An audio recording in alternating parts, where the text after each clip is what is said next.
This is Rydo, and we're back to another live stream of Yu-Gi-Oh! Master Duel and video game news. Today is Wednesday, April 10th, and I'm going to go ahead and just say hello and sorry to the Twitch Twitch viewers, because I tried to set up dual streaming probably about a month ago, and I was just so busy and it was just such an afterthought. I never actually watched a video to see if the audio was working. OBS has this thing called a virtual camera that lets the open broadcast software be like a webcam that could be captured with other devices. It doesn't make it blatantly obvious, though. It doesn't have a warning to say audio is not included in that. It is literally just the video. So I never set up any of the things that would have been necessary to be set up to actually get the audio sources to go out to. So for what has probably been over a month, I've been streaming to Twitch with no audio at all, just completely silent. No game audio, no microphone audio, nothing. That being said, my viewership on Twitch and people's viewerships on Twitch, unless you are just a hot tub streamer, and even at that you have to be pretty successful, is so incredibly low that those videos barely were getting one view, and for every view I was getting, almost certainly people were watching it for less than a few seconds, hearing that there was no audio at all of any sort, and then turning it off, which those are the exact kind of negative views you don't want to get. Is you want to have high watch times, even though Twitch's desires are slightly different. They want 3 people chatting and interacting on average, which is kind of ridiculous that is their metric, is that they want human engagement for the most part with comments and chats, whereas increasingly YouTube evolved away from the likes and dislikes and the chats being something that they cared about, or just views in general being something that they cared about, in favor of watch time. So you have this interesting split where YouTube would be very happy with viewers that never comment, never thumbs up, never interact at all, and just watch a ton of videos. The kids, basically, kids being given iPads to watch what the parents assume is age appropriate cartoons over and over again, whereas Twitch wants more interactive people, and thus they are curating an audience that is perhaps significantly different from what YouTube generally YouTube's algorithm generally is looking for. It would be too extreme to say Twitch is exclusively looking for Sims, for lack of a better term, but they definitely give a lot of powers to super fans, let's call them that, who are going to be in the chat for hours and hours, talking back and forth, having this fake relationship with the streamers. Compare that to any Let's Player streamer who's got to actually pay attention to playing the game and can't interact and read all the comments if they start to overflow.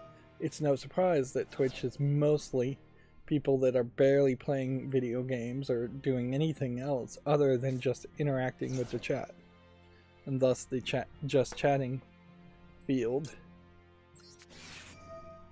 obviously was advantaged to become the biggest category on Twitch.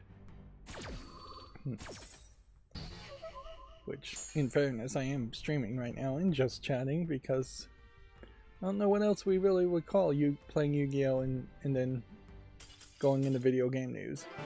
Yeah. So what I would want to talk about here, as far as the catch-up section, is I'm still in the middle of a minor emergency. It's going seemingly in the right direction, and looks like it probably will sort itself out, but you never know. So I didn't really get too much done as far as what I've been doing for the past couple of weeks, which normally what I would be doing is playing video games and making video game footage, but in the past couple of weeks I knew I was gonna be unable to do that, so I bought a Steam Deck OLED.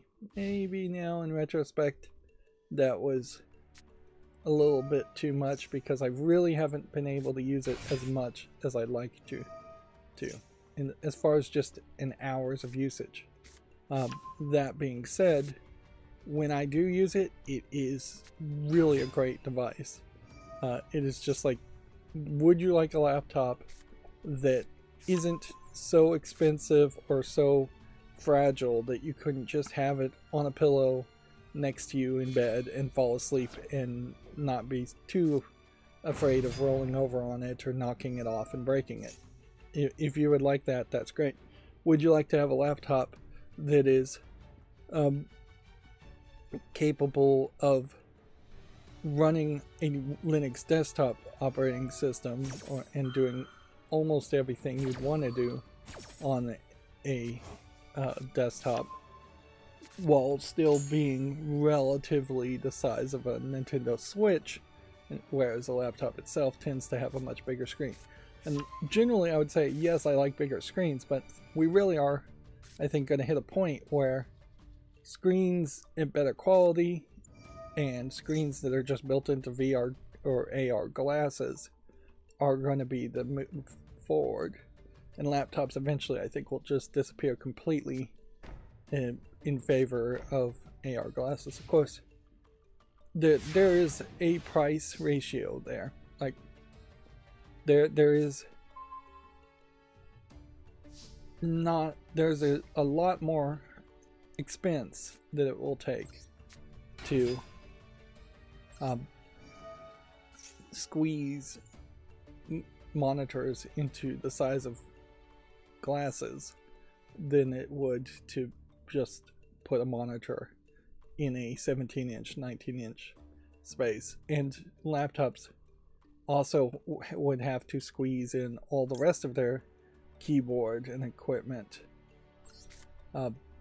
Personally, I kind of feel like I'd like to see keyboards themselves go away in favor of, well, QWERTY keyboards in particular, in favor of stenographer style typewriters, and that we should have been teaching stenography as a way of typing from day one. But obviously typewriters couldn't do stenography originally, so we're leaning on a history, and really you only need the typing in the scenario that is going to increasingly not exist, where you can't just talk to a computer or you can't interact in ways that don't require actual long amounts of typing. We might even see a resurgence of people, writers, novelists, writing by hand, just as a more pleasurable experience. Because all the technologies have been developed for decades. Certainly optical character recognition, even with handwriting, is plateaued to about as good as it's going to get.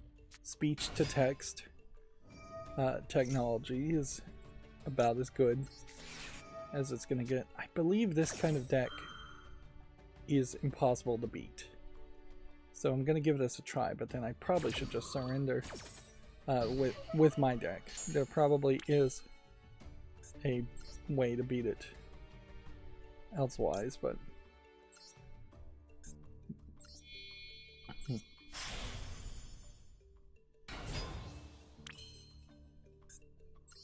don't think he can trigger anything else at this point.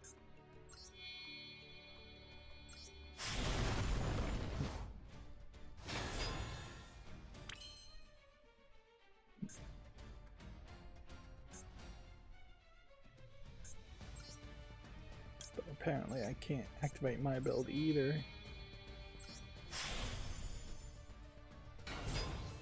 So it's all going to come down here to this. Can this direct attack? If it can, then I can get Zeus, and then I can try and activate it. Zeus.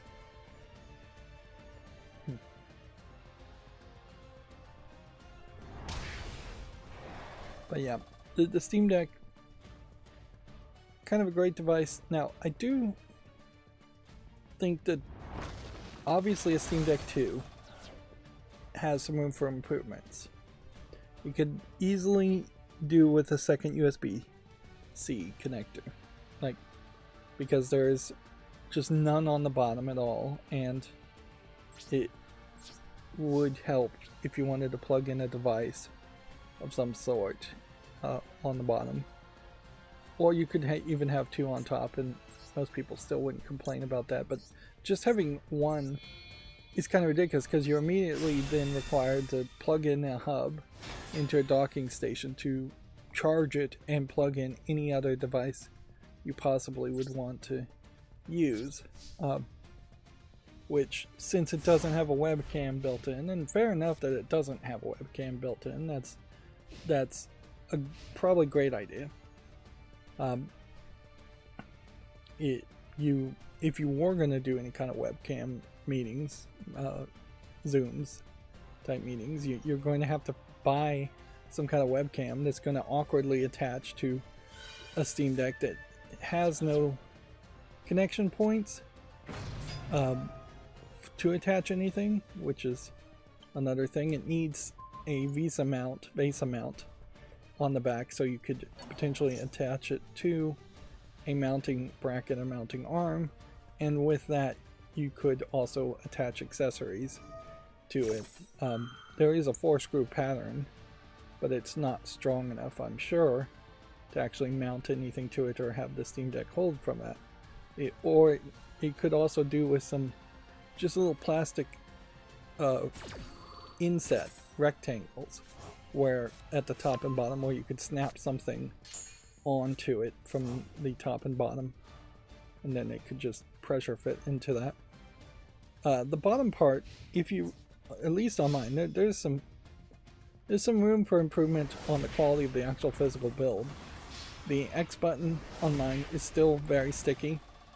It seems like it's going in the right direction and getting better, but I am definitely seeing the X button, and really only the X button, because I'm only really pressing the X button to bring up the keyboard in desktop mode. It gets stuck far too often, and I know it's going to eventually wear itself down, and it will be it'll stop sticking in the downward position. But it's kind of crazy to have a Steam Deck for over a week now, and week and a half about, and the button still is sticky, and it's just not it should probably be pre-worn down and tested, every unit being tested with a certain number of button presses to make sure it doesn't stick. The bottom edge doesn't feel like it has enough plastic support in it, and so if you happen to grab the Steam Deck by the bottom edge, which I do occasionally, it's just kind of creaky. It makes a little creaky sound, like, oh, this feels a little bit too much like a toy and not enough like a sturdier device. I have really no problem with the weight of the Steam Deck. It's pretty heavy already, so maybe if they added a little bit too much weight by having more of a wet metal frame or thicker plastic frame, that might be a problem, but I would much prefer it to be slightly heavier by a few fractions of an ounce than to grab the bottom part and feel like, oh, if I grab this with a lot of force, I might be able to press in on it, and who knows, maybe even crack the screen alongside the edge part.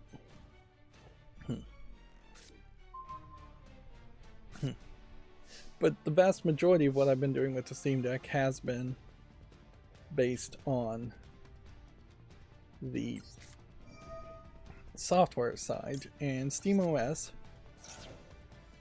is from day one. As soon as I first launched desktop mode in SteamOS, it felt very rough and like it needed a lot of improvements, and yeah, it's still very much that case. One of the things that's the biggest problem of SteamOS is kind of the confusion of what is it. Certainly, in that SteamOS is technically based off of Arch Linux, but you really can't install much of anything using the Arch Linux Pacman package manager and an AUR repository. One, because the operating system is locked down and read-only, but two, I just don't think they've put as many repositories in there as you might want to. Instead, they want you to do everything in the Sandbox newer way of installing applications, which is Flatpaks, which works 99% of the time, but not always. One experiment I've been doing has been to how am I going to get video from the Steam Deck to YouTube in some way. And ideally, what I would have wanted to do is have OBS installed via Flatpak on the Steam Deck, and then use the OBS running on Steam Deck to capture game footage and stream it via a proprietary software called NDI, Nutex NDI, to the OBS on my main computer, which would then capture the footage and stream it. And even though Flatpak has something labeled OBS NDI, I have realized that FlatHub's repository of applications doesn't really account for what are effectively just assistive tool programs. And the whole thing is just so new that there's just not enough feedback or guidance, particularly on the Steam Deck and SteamOS, which is way more locked down than most Arch Linux based things. Now, a lot of times I will talk about KDE, and particularly KDE Plasma, the desktop environment, but that is not, to my understanding, the actual operating system that SteamOS is built around. The KDE desktop environment Plasma is just a large chunk of what SteamOS is using, and so inherently there's a lot of stuff going on there and a lot of room for confusion. So in my experiment, which this is one of the few things I did accomplish over the past couple days, I realized that the proprietary software for NDI really would only work if you go into a low-level command line and install it that way. Install the proprietary part of the software. And what is labeled as OBS NDI in Flatpak is in fact only a support system that interconnects the other softwares, OBS and NDI. There is another couple of programs that I'd really like to see work, and I would like to see them to work because in theory I'd like to see it work, but in reality the truth is I don't know if the technology has ever worked, and that is Miracast, or Miraclecast is the name of one program, or GNOME Network Displays. This is effectively Linux trying to do to integrate itself with the Chromecast features.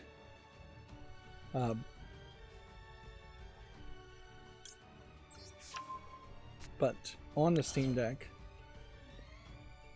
it's not going to work. Should have summoned this probably a little bit quicker. Yeah, it is because, again, while GNOME Miracle Cast is not in a flat pack form, GNOME Networked Displays is in flat pack form. But once again, to actually get it to work would require SteamOS, aka Valve, to really expect it to work, and Valve has no interest, it's pretty obvious, to making any real improvements on the desktop mode over just improving the gaming mode. Which, yeah, that's fairly reasonable, because certainly they are coming from the perspective that this would be a gaming mode first device. But yeah, that certainly is the reason why out of the box, when you get into desktop mode, it is very much a non-customized, not designed well mode that is pretty much your basic settings of what I imagine Arch Linux with KDE Plasma is out of the box. Let's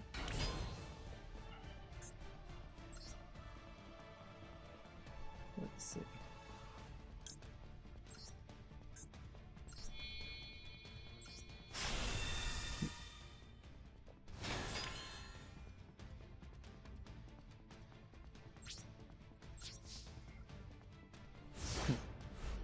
So yeah, the story ends with a I'm sorry for pausing there, with a kind of happy ending though.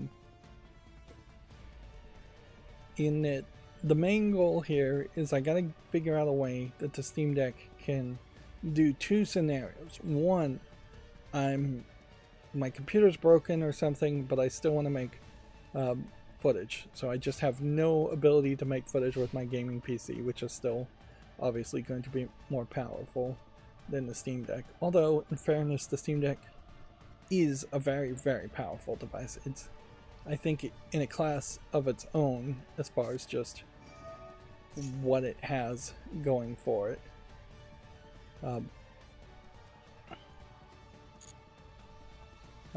But obviously it has some limitations too, in that it is 1280 by 800 resolution, so you're not getting a 1080p signal from it.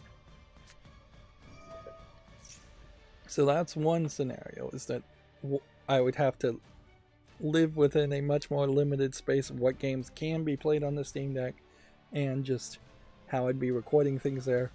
In that I can use OBS from FlatHub to just record video. I haven't actually experimented with it, but everything definitely looks like I could do that. There'll need to be probably some tricks there.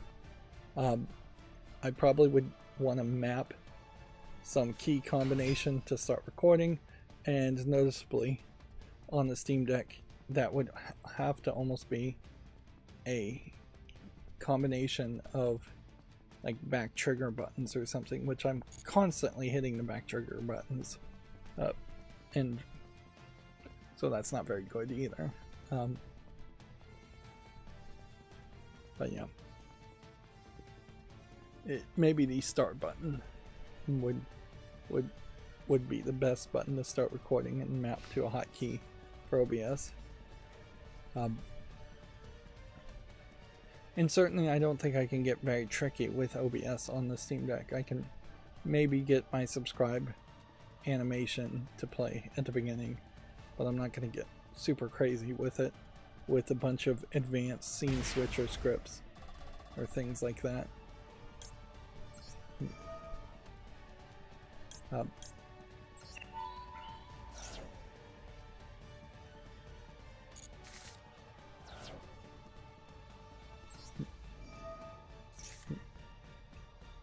The other scenario is a scenario I've run into recently, which is that there are on occasion, on a very rare occasion, a couple games that just don't run well on my computer.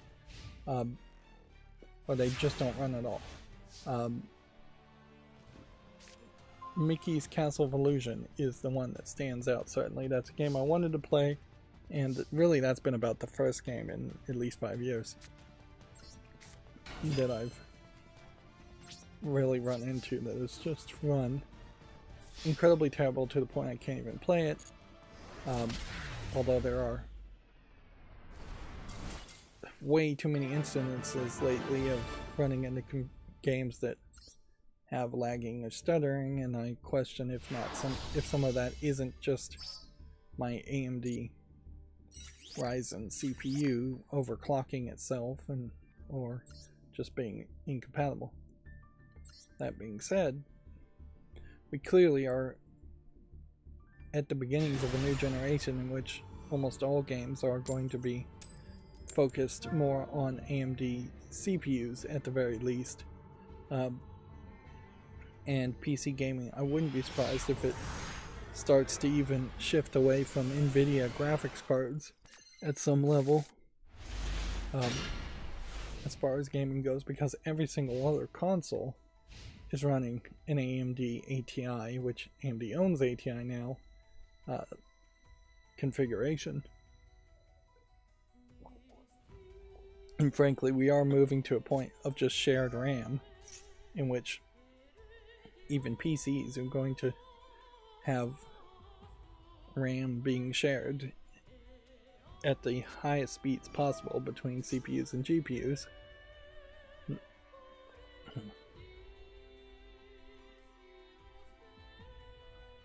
Which, yeah, that'll definitely change things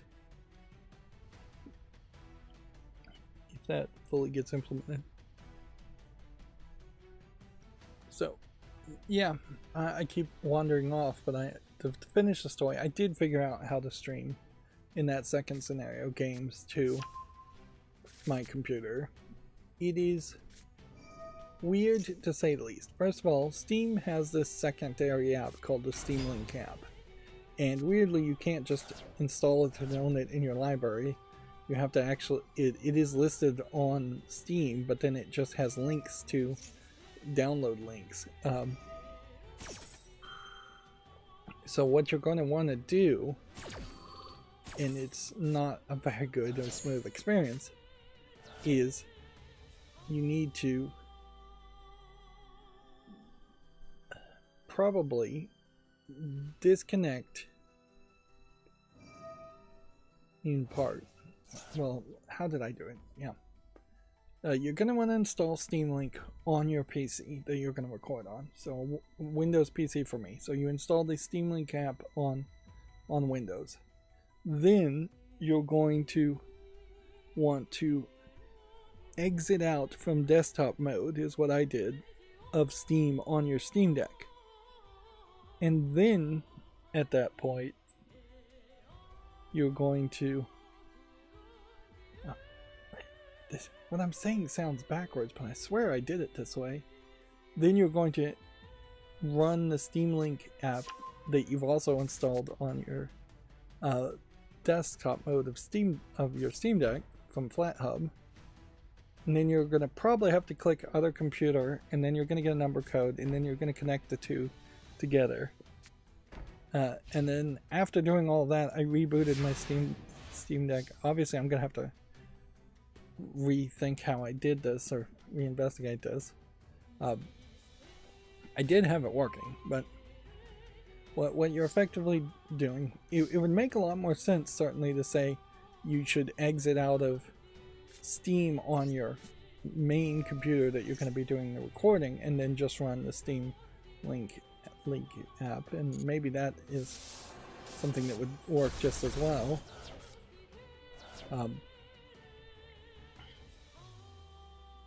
But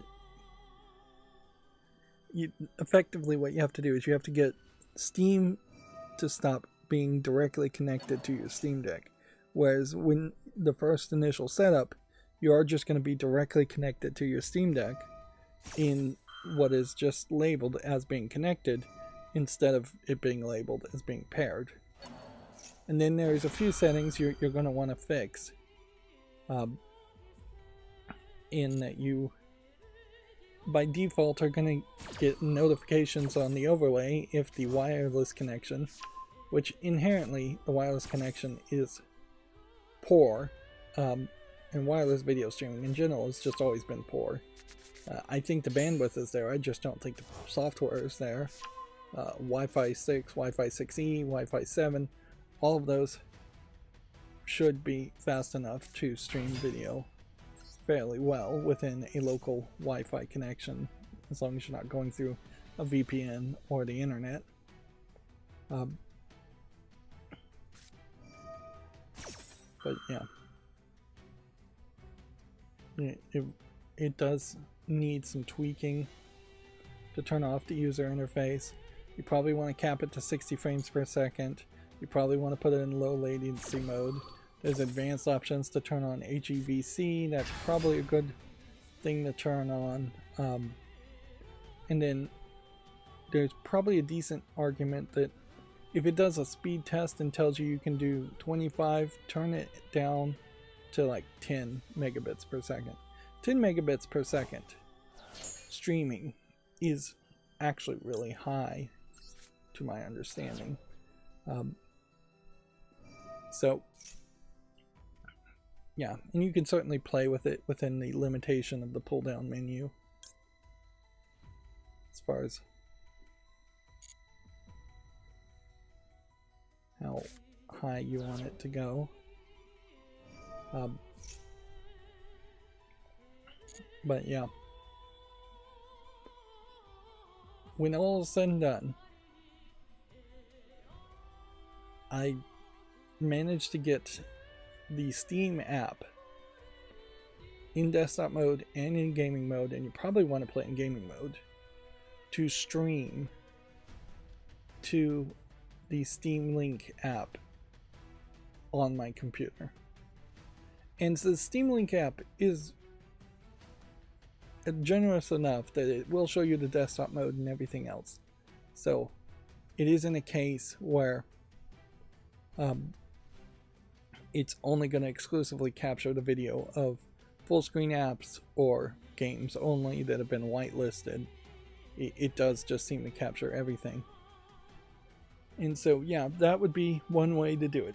Although arguably, for the frustration of this and the fact that the Steam Deck doesn't have any Chromecasting abilities or Apple AirPlay abilities, maybe you can install Kodi and use the media streaming functions in that to make it a universal plug and play server and AirPlay that way. But with none of that really set up out of the box, there is definitely an argument to instead just have a USB-C to HDMI cord and a cheap capture card. Spend maybe $50 for a really long USB-C to HDMI cord and just plug it in directly, and then you don't have any of those problems. You're not running another application that is streaming video on both your recording computer side and your Steam Deck, and so you can potentially get more frame rates. There definitely were scenarios where if I turned the video from the balanced mode to beautiful mode, there was a lot of lag. There's definitely latency to be seen while streaming the game to the Steam Link, which, yeah, I imagine you potentially could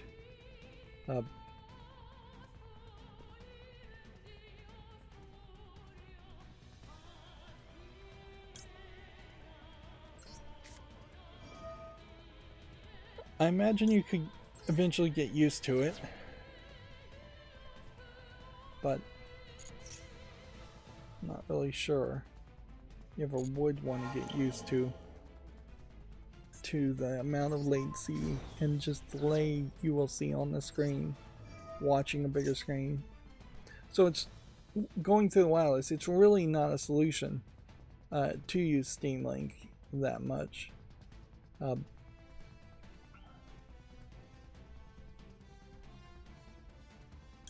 as much as you would like it to work. And that's why Steam Link's, the physical devices, never really got as much acclaim from the technical side, because there's just too much latency in it. And you're going to see the latency more on a Steam Deck anyways, because you can look down on your own screen and see that when you jump, I was playing the Mickey Mouse game, when you jump as Mickey on the screen, he's jumping as fast as you press the button, or as you would normally expect in a game. And then when you try and just use the Steam Deck as a controller and look on the screen and you press the jump button, you're noticing that there's 300 to maybe even 800 milliseconds of delay between when you press the button and when he jumps. It's not bad enough that I couldn't play that way, but it is bad enough to be noticeable. So I would say Steam Link, which the Steam Link app is installable on a Chromecast. So you definitely do have a situation here where if you wanted to play a game on your Steam Deck and let other people watch you play, the Steam Link as a concept works. With the Chromecast to do that, the Steam Link app does. But if you wanted to play on a big screen, and actually control things, almost certainly you're better off just having a dock, and not going through wireless, and instead just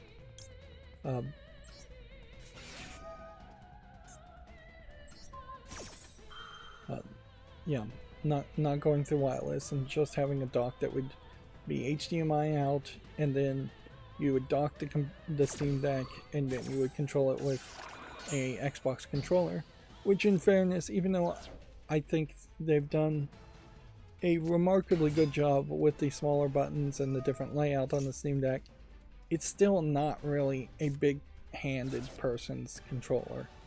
Like, I could see being happier if the buttons were exactly the same size and the exact same layout of the Steam Deck, and then there was just touchpads added, like, even lower, and the screen was just bigger, and the whole thing was just bigger.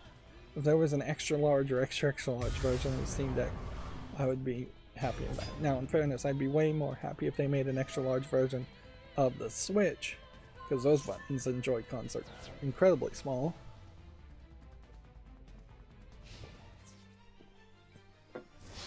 But yeah,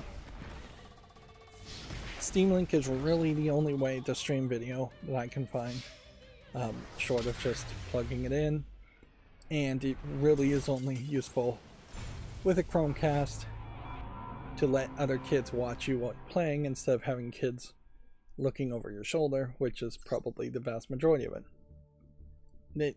It does bring about an interesting point too, and this is something that I'll file a feature request that will probably never be seen.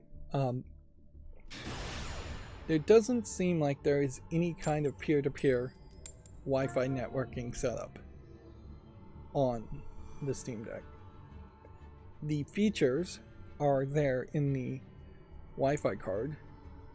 Peer-to-peer would also be needed to do the Chromecast casting, which, so the features hardware-wise are said to be there, but more than just Chromecasting, which is probably going to be a no priority for SteamOS, would be if the Steam Deck ever became popular, that people were going around playing each other. There's no way to have a local Wi-Fi LAN party, which would be, I guess, a wireless LAN party, without any internet to connect to it. And again, that's probably because Steam effectively is DRM, and Steam has really no interest in spending any energy to make a scenario where you could play games offline. And they fully expect that if you are going to be playing multiplayer games, that you will be doing it by both being connected to the internet and connecting to internet servers.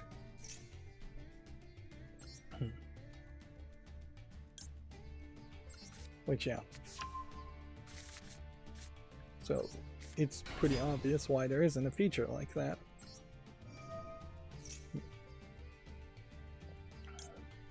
Might be able to win in this first turn. Let's see. See if we can pull this off completely.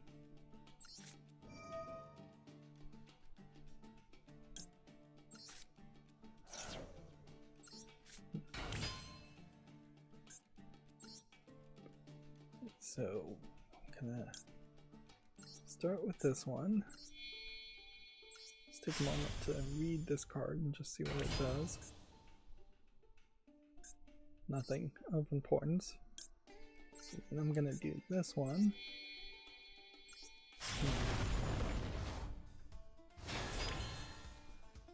There are 2 cards in there. What's the best way to do this?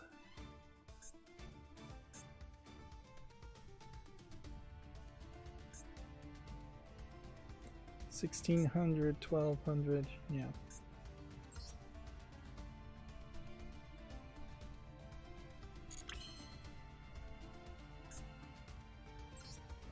Actually, I think I can pull this off. I think if I do this and destroy this, at least that maybe will get me a daily quest. And if we do that, this is an odd way to play. Normally I wouldn't go in this order with these cards.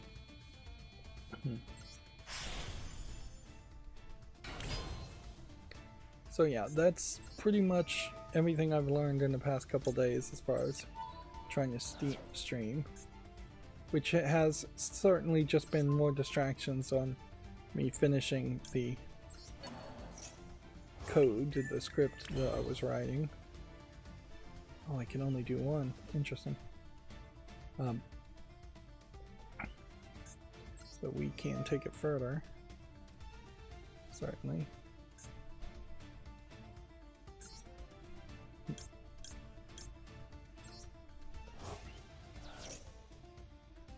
Thought I could do that twice. I think that is a 1-turn win. I want to really do the math.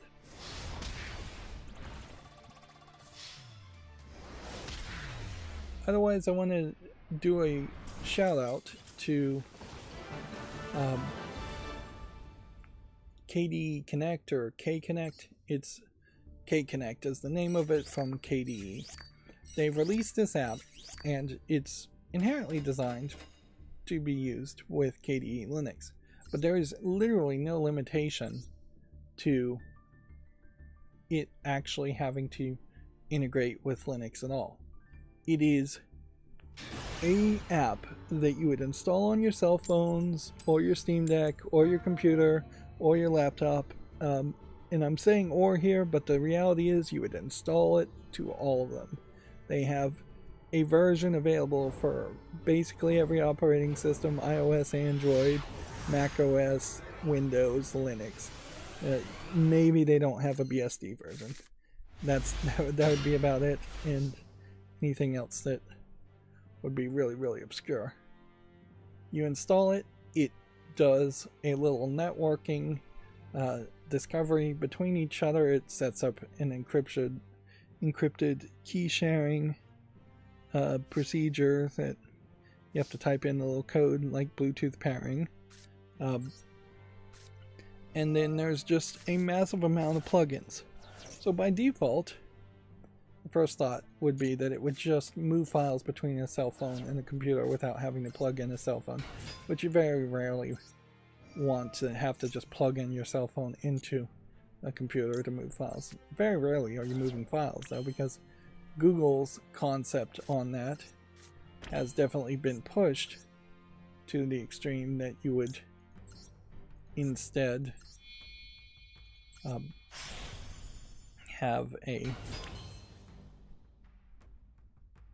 Yeah, I guess I could have used this card as a... I should have used that. Yeah, Google's idea is that you put everything in Google Drive, and then you'd fill up your Google Drive, and then they demand payments, which they... All of those things started off as being basically free, unlimited storage, and then they changed the terms of the deal and made it cost money. With K-Connect, you don't have any of that. You just move it over your Wi-Fi from one device directly, and you don't have any cloud involvement at all, which I'm sure there's a decent number of people who are security conscious who love that idea of having no cloud integration. But that's really just the surface level of what K-Connect does. In reality, it does a heck of a lot more. It lets your cell phone be an extra mouse, an extra keyboard, a presenter button to do slideshows, so it's just showing you a button to go forward in a slideshow, back on a slideshow. It lets you send notifications from one device to the other, so if you want to get your cell phone notifications to pop up on your laptop when you're looking at your laptop screen, you could do that. I wouldn't really recommend that. It lets you control music or anything that you would be playing on your cell phone from your laptop or vice versa. Most of this is vice versa. And it's just like at least 6, probably closer to 9 to 12 functions and apps that you otherwise would have as separate apps, all being rolled into one. I was really gung-ho on an app called Local Send to send files back and forth. K-Connect does that and a lot more, and does it better. And having only one app certainly helps there.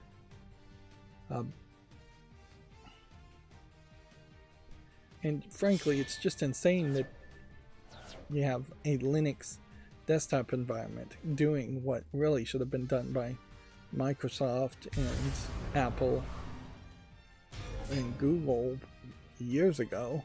Like, there should have been at least 3 proprietary apps that did everything that K-Connect does right now for Windows, for Mac OS, for iOS, for Google, for Android.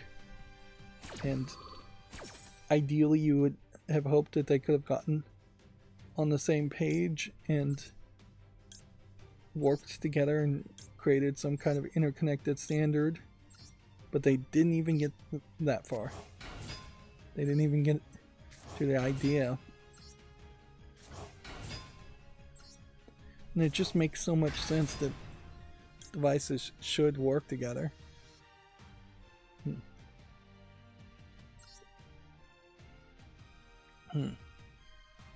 Okay, I see on the chat on YouTube we have Muzen Jackson said, glad you're not running full armored OMG, everyone is abusing it. How you doing, Rydo? Running Raspberry Pi and on Master Duel. Cry face. Fry. I'm not running a Raspberry Pi right now. I'm running a powerful gaming computer. I did briefly launch Master Duel on my Steam Deck, and it seemed like running it on the Steam Deck with remote play was causing it to re-download like 9 gigabytes of data, which I'm gonna have to investigate that. Weirdly, I was testing out remote play because you would think that remote play wouldn't do anything to a game to require it to download any more data, since it would just be my strong computer gaming PC streaming the video to the Steam Deck, which is all remote play is. As far as running Master Duel on Raspberry Pi, you could do it if you're running one of the Linux operating systems that is running Android, but I haven't heard anything recently to say that any of the Android builds for a Raspberry Pi 5 even were particularly powerful enough to do that. Maybe somebody has done it out there, I just haven't researched it. I'm not that interested in gaming off of a Raspberry Pi. Raspberry Pi in general has lost a lot of its momentum in that the Raspberry Pi 5 is a little too expensive, and yet it's nowhere comparable to a Steam Deck, which is way more expensive, but it's not really giving you much more than what a Raspberry Pi 3B Plus or even a Raspberry Pi 4 was giving you as far as gaming emulation. We just haven't seen that generational leap where on a Raspberry Pi 3B Plus you could do some Nintendo 64 games, and then on a 4 and a 5 you can do some more Nintendo 64 games. That there hasn't really been that jump to say now it's powerful enough to emulate GameCube games or Wii games, or maybe you could do some PS1 games on the Raspberry Pi 3B Plus, and maybe you can do a few PS2 games on the Raspberry Pi 5, but that's about it. I definitely can't recommend, unless your kids are really young, or you're really only into playing old NES, Super NES, Nintendo 64 games.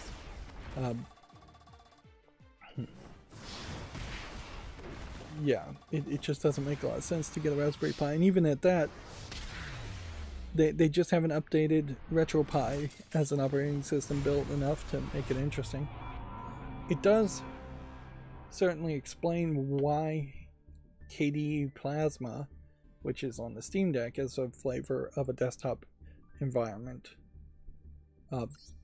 has been off my radar, is because I have been, in the past few years, much more into the Debian Ubuntu, well, Debian in particular, operating systems. And so I would have said that the GNOME desktop environment that Debian used, I think they're still using it, would have been the most popular desktop environment still, or that maybe Linux Mint's version of their desktop environment, their flavor of it, is the most popular. And I really had not heard anything about KDE coming out of nowhere. One thing that is slightly concerning as far as the Steam Deck and SteamOS is that the next version of KDE Plasma is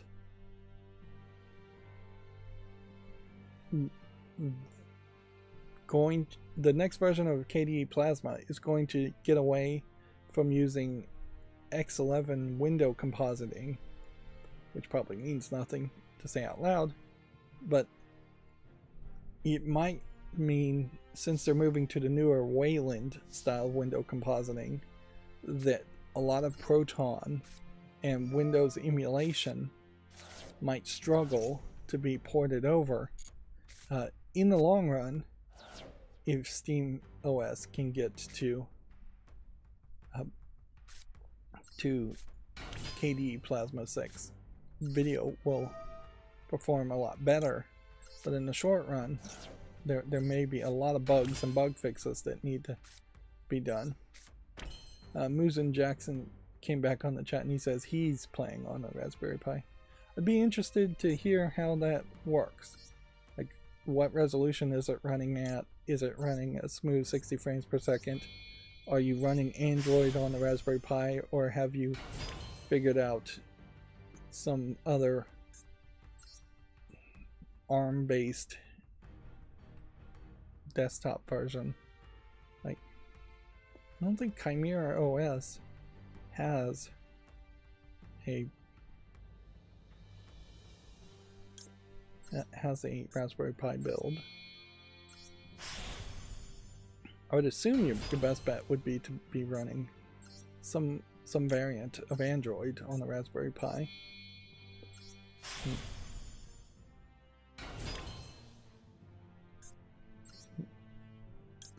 You probably aren't getting the most amount of advantages of a Raspberry Pi being such a small device. It is really a device that's smaller than it needs to be in a lot of scenarios, particularly if you're talking video games, because if you put like a touchscreen Pi hat on a Raspberry Pi, that's going to be way too small at like a 5-inch screen to really play with a stylus and play Master Duel in particular. You're going to have to immediately, I would assume, plug it into at least a 7-inch screen. You're probably going to want to plug in a wireless mouse or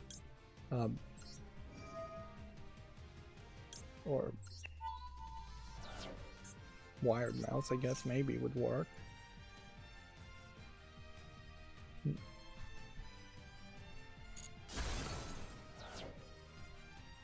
But yeah,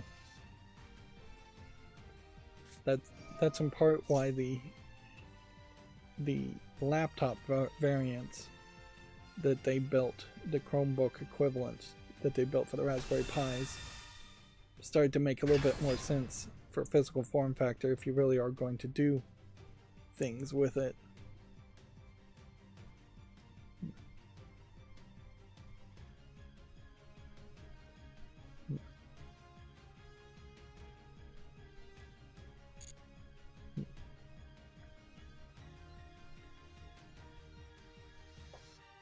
Let's see, did I do anything else with the Steam Deck today in the past couple days? No, I've mostly been carrying it around and not doing anything. There is a waiting room scenario that I was expecting to have, where I would sit in a waiting room and not be expected to interact or entertain anyone else. And that's where the Steam Deck made a lot of sense. Now I'm in less of a waiting room scenario and more in a entertaining and interacting with other people scenario. So I can carry the Steam Deck around, and if I find some time I can play with it, but in reality I am carrying it around like a briefcase and never really pulling it out.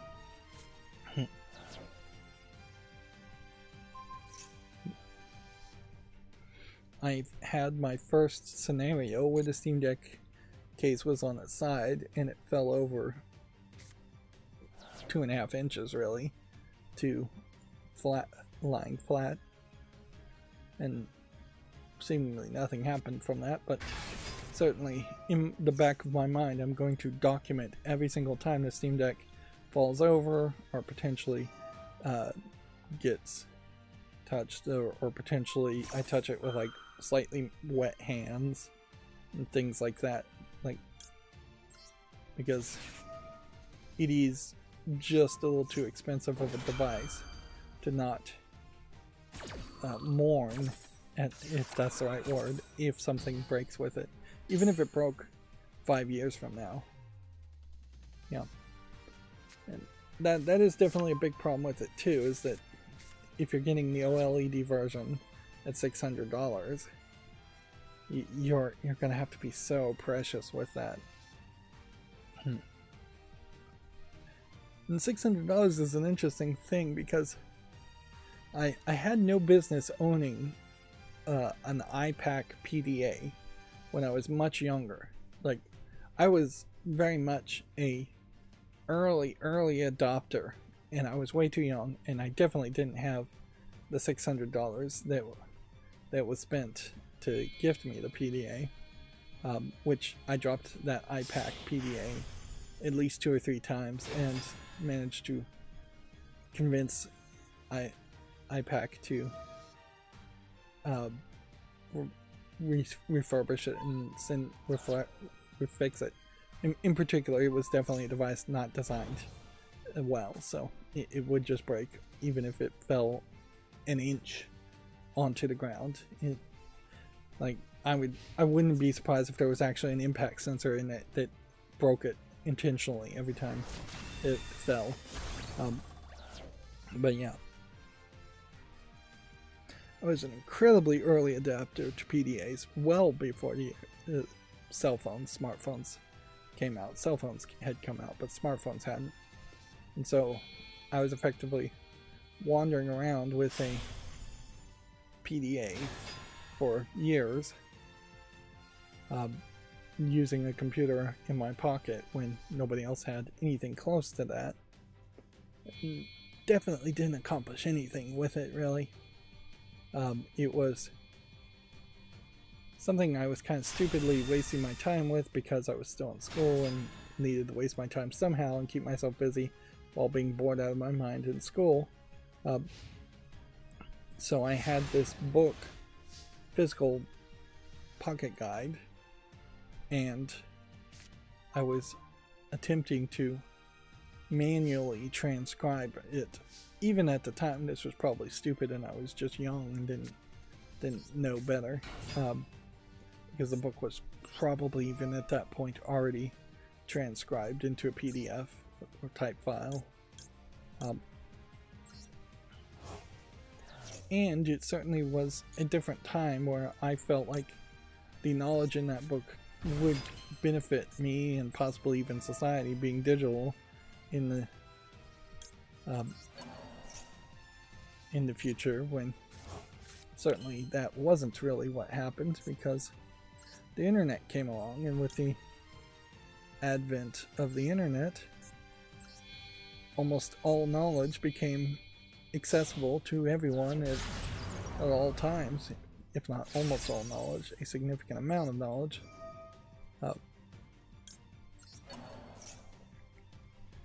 And yeah, the Steam Deck is just nothing like that. It is way more capable, it's way more doable. In comparison, I could install a program called Calibre that would just be a library that would hold millions of ebooks. You can find online in torrents and things, or even legitimately ridiculous amounts of ebooks.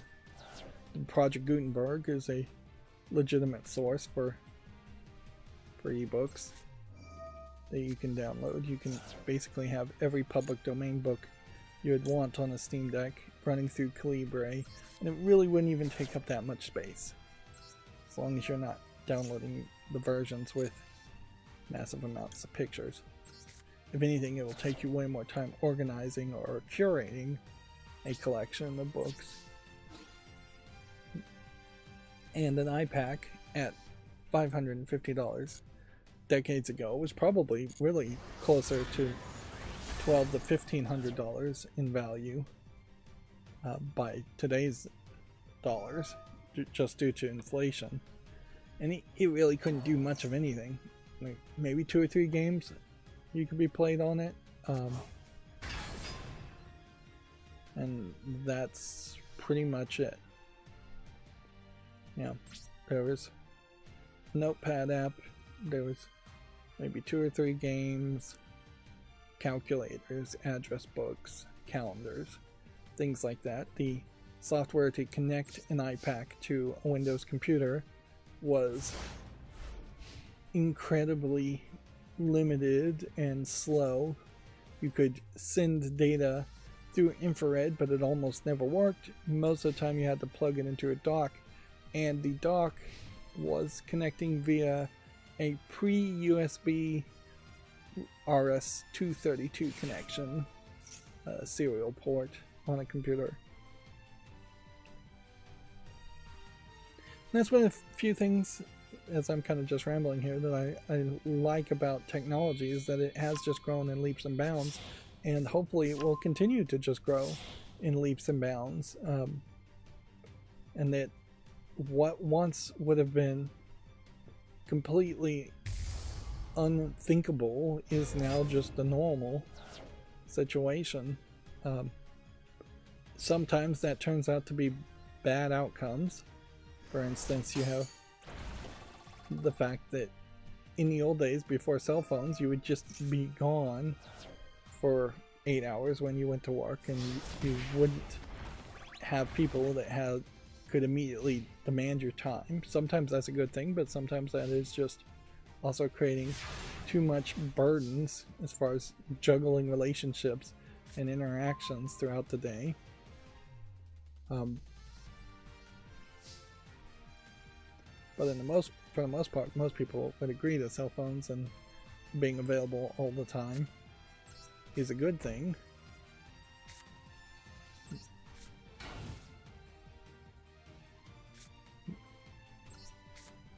I don't think this is gonna work.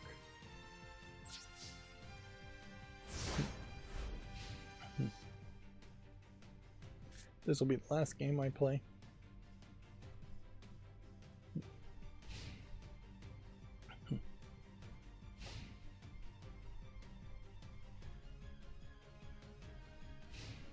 With all the tweaks I'm making on the Steam Deck, I know I'm gonna want to do some kind of videos, and what I think I'll probably do is try to make one video that's just rather long and break it up into chapter descriptions.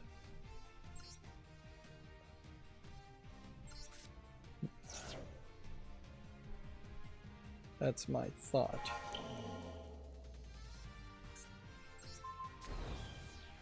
Because they no longer really care about views on YouTube. In the old days, it would have made a lot of sense to break it down into multiple videos and maybe try and pad it with an intro and outro in the front.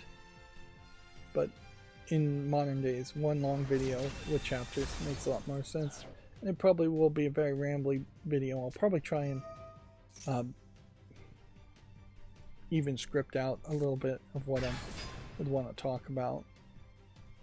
I see Russo Ack on the chat saying yo. Hi.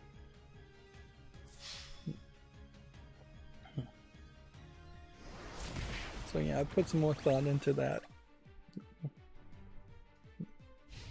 Now inherently though, that is also going to be really annoying, because if I make what is effectively going to be a how-to video on my channel once again, the last time I did that, I got a massive amount of subscribers and views, and then none of them really came back and ever watched another one of my videos, because they just weren't interested in the long play video game critique or video game news that I do on live streams.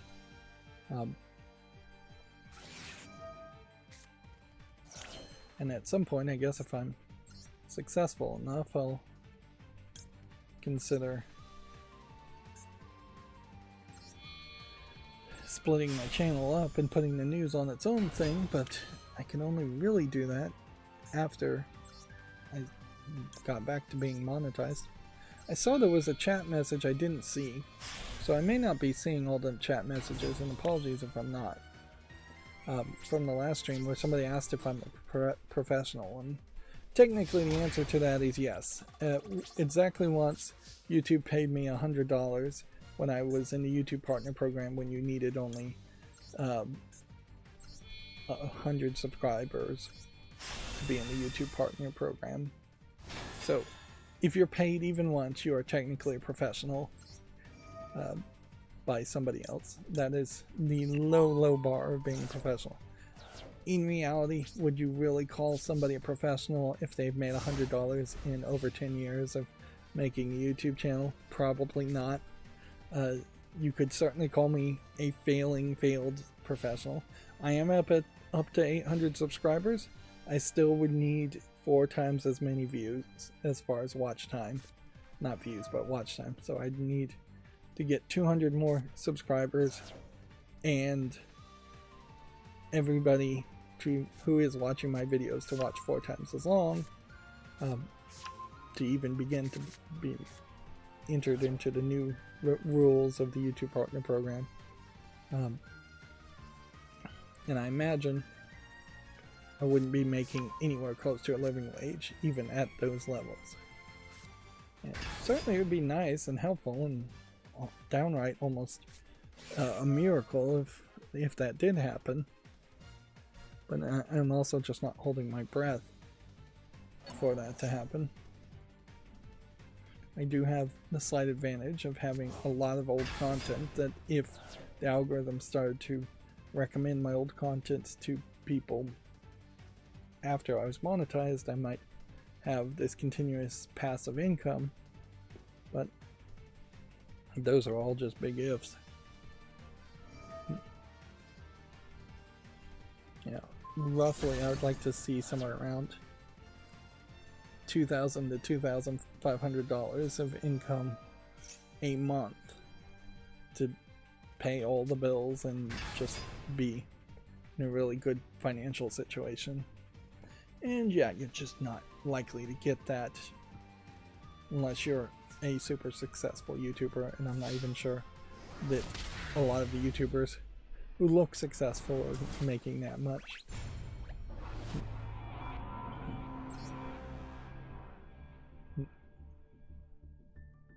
But I did want to answer that question. So 3 more wins and I'll get to gold tier 1, and 3 more wins in a row to get to platinum. And then since today is April 10th, it puts me in a decent position, frankly, to maybe do something extra this month and maybe try to get to diamond. But I would still question that heavily, because I imagine there's just going to be an event that happens, and that event is going to potentially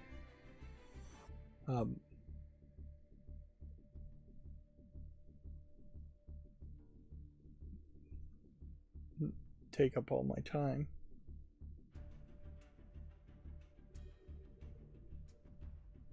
Right, I'm looking at my Twitter feed here.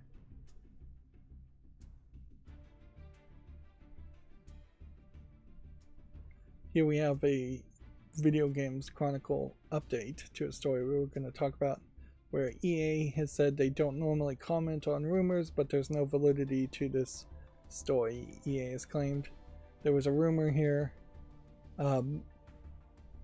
that work on the Dead Space 2 remake has reportedly been shelved following the lackluster sales of the first game, with developer motive now focused on Iron Man and Battlefield titles.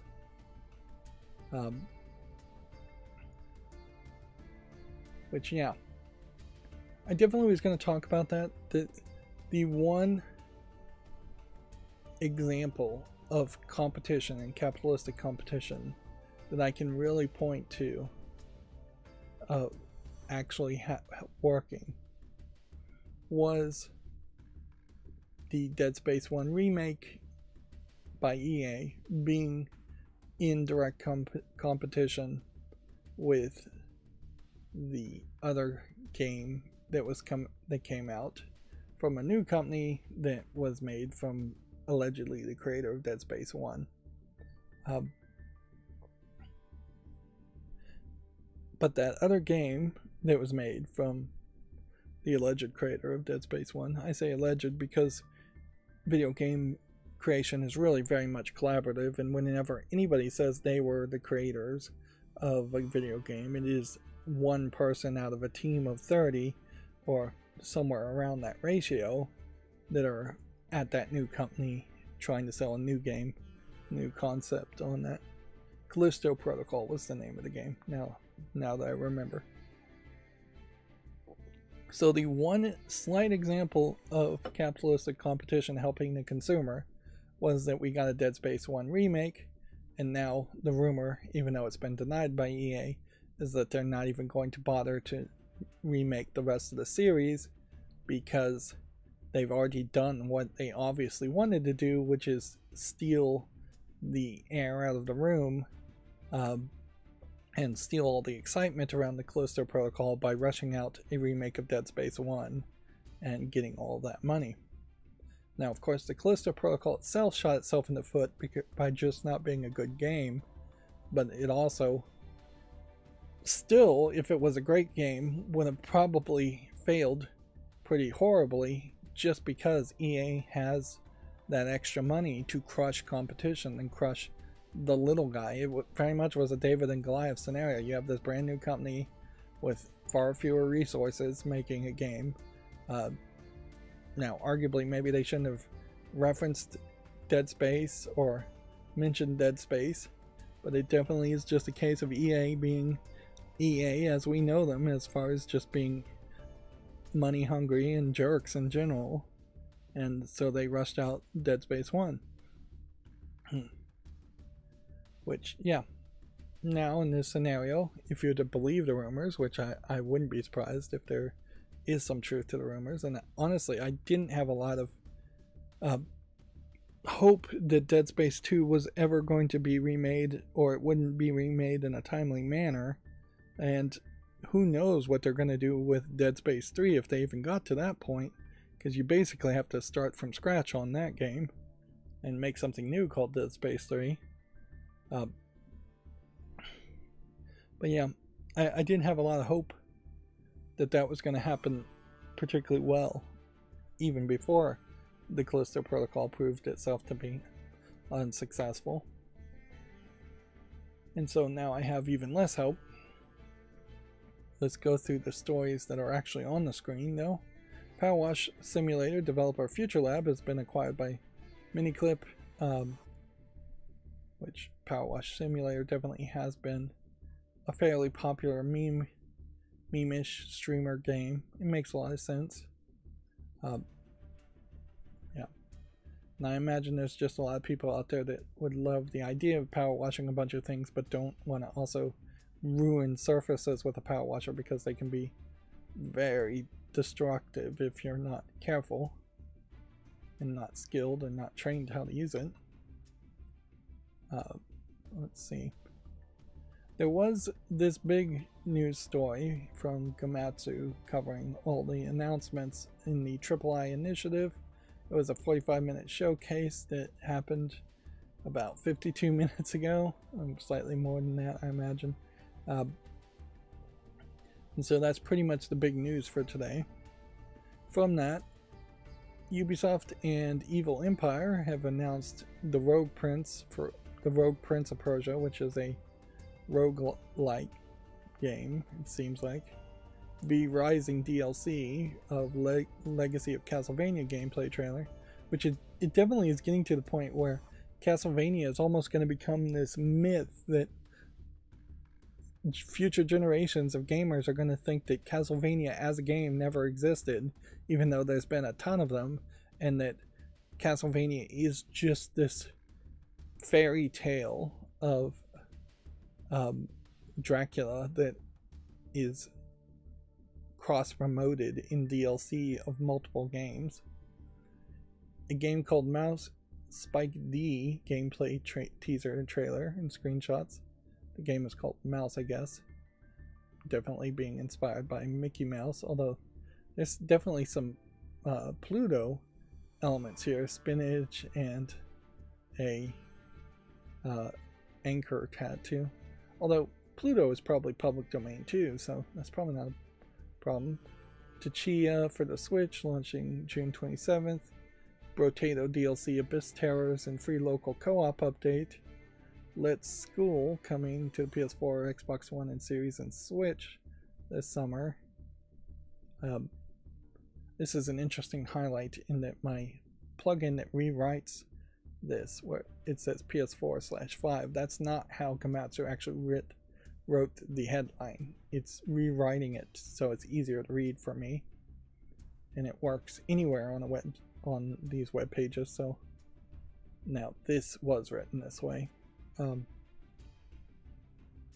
A single player RKGK Rakugaki announced for PC. Undermine 2 announced for PC. Never Alone 2 has been announced. I recently got around finally to playing Never Alone 1, and it would be a hard sell, frankly, to play Never Alone 2. The platforming in Never Alone 1 is fairly lackluster, and there's just not anything really special about it. And the actual story in the actual gameplay is a little bit lackluster and just kind of not very pointed in its meaning or emphasis or theming. In part, a big reason for that is that Never Alone, half of the game was live action videos in a documentary style. Almost certainly there was some kind of extra funding they got to be historical and make this PBS style documentary about First Nations, sometimes known as Eskimo tribes, although they don't really get into what tribe they're talking about. And so you're platforming and interacting based on these stories that don't feel like they have full beginning, middles, and ends. One of the things I think in particular that was kind of strange about Never Alone 1 is that you're playing as this little girl, and the story that they seem to have been telling is actually would have been a story of a male, and they just went a little SJWE and made it a little girl instead. But yeah, so if there are more traditional Eskimo First Nation stories that can be told in Never Alone, I'd like to see them, but I'd also like to see a game that's actually worth playing, because otherwise it creates this weird situation where you'd be better off just making a PBS documentary video and showing it that way, and not trying to integrate a video game into this story you're telling, which makes it actually less accessible, certainly. In similar ways, we have seen that biblical stories, or the story of Jesus, has been really poorly adapted to only a few games, and very few people have even tried to do that at all, when it makes sense that there should be at least one biblical story game. But the problem there is, in either case, when you start having a character interact in a set in stone story that is also followed with some spirituality, it becomes very quickly blasphemous to have Jesus like having a gun or striking somebody, punching somebody, when the Bible didn't say he did that, or even Jesus walking left when the Bible said he walked right. Same is true for the more oral passed down stories. That's a big problem with the First Nation stories too, is that they are just passed down. They're done in, I think, kind of spoken word presentations doing around drum circles. There's depicted on the tusks of walruses and carved into things. It's just not, it's not really a story that was thought out by one person and never and set in stone. It's evolved in every retelling, which certainly some people would say that's the beauty in those stories, is that it evolves in every retelling. Moving on, Vampire Survivors is coming to the PS4 and PS5 this summer, and DLC Operation Guns featuring Contra characters is being added. Vampire Survivors still probably has some steam in it, so it makes a lot of sense for them to continue to put out some DLC until it stops being so big of a deal. Although I bet there aren't too many people new coming to Vampire Survivors, and this DLC probably won't help with that. A game called Gestalt Steam and Cinder for PC launches May 21st. We'll look at all of these games when we go through the main news, which we'll do fairly quickly here. Dino Lords has a teaser trailer, which that's an interesting title. Shadows of Doubt is adding a PS5 and Xbox Series versions with early access Sharpshooter Assassin update now available. And a arcade-inspired isometric shooter called Kill Knight was announced for the PS5, Xbox Series, Switch, and PC. Noticeably, not a lot of these are big names. Slay the Spire 2 being announced, which is yet another card game. There's been a little bit too much of that, and yeah, that's all Komatsu has for the III initiative. And yeah, I don't know if I really call Prince of Persia a big name at this point. Definitely feels like Ubisoft is really just cashing in on the Prince of Persia title, when something like this could have easily just been called Assassin's Creed the Rogue Assassin's Creed, as much as it could have been Prince of Persia. The last Prince of Persia game that came out, you're also not playing, is the Prince of Persia, which, yeah, that doesn't make the most sense to have Prince of Persia in the name and then more than likely not play as anybody that in the beginning could even start to sound like they were a prince. The way this is labeled, where it says the Rogue Prince of Persia, it would make more sense to just call it the Rogue Prince, comma, of Persia, and have the Rogue Prince at the top. But what does that even mean? The last game also not feeling like any of the Sands of Times game or the original Prince of Persia games, and this Rogue game probably isn't going to feel much like that either. So there's just a real disconnect as far as what is Prince of Persia even supposed to mean. Let's see, Video Games Chronicle says an $80 Call of Duty Kong glove is not worth it. The fans are claiming players have to purchase 4 separate packs to acquire the item. And yeah, this is ridiculous on a multitude of levels, that you're buying 4 separate packs and you're getting a King Kong character in Call of Duty that's getting a metal glove, and you're paying $80 for that privilege to be that ridiculous.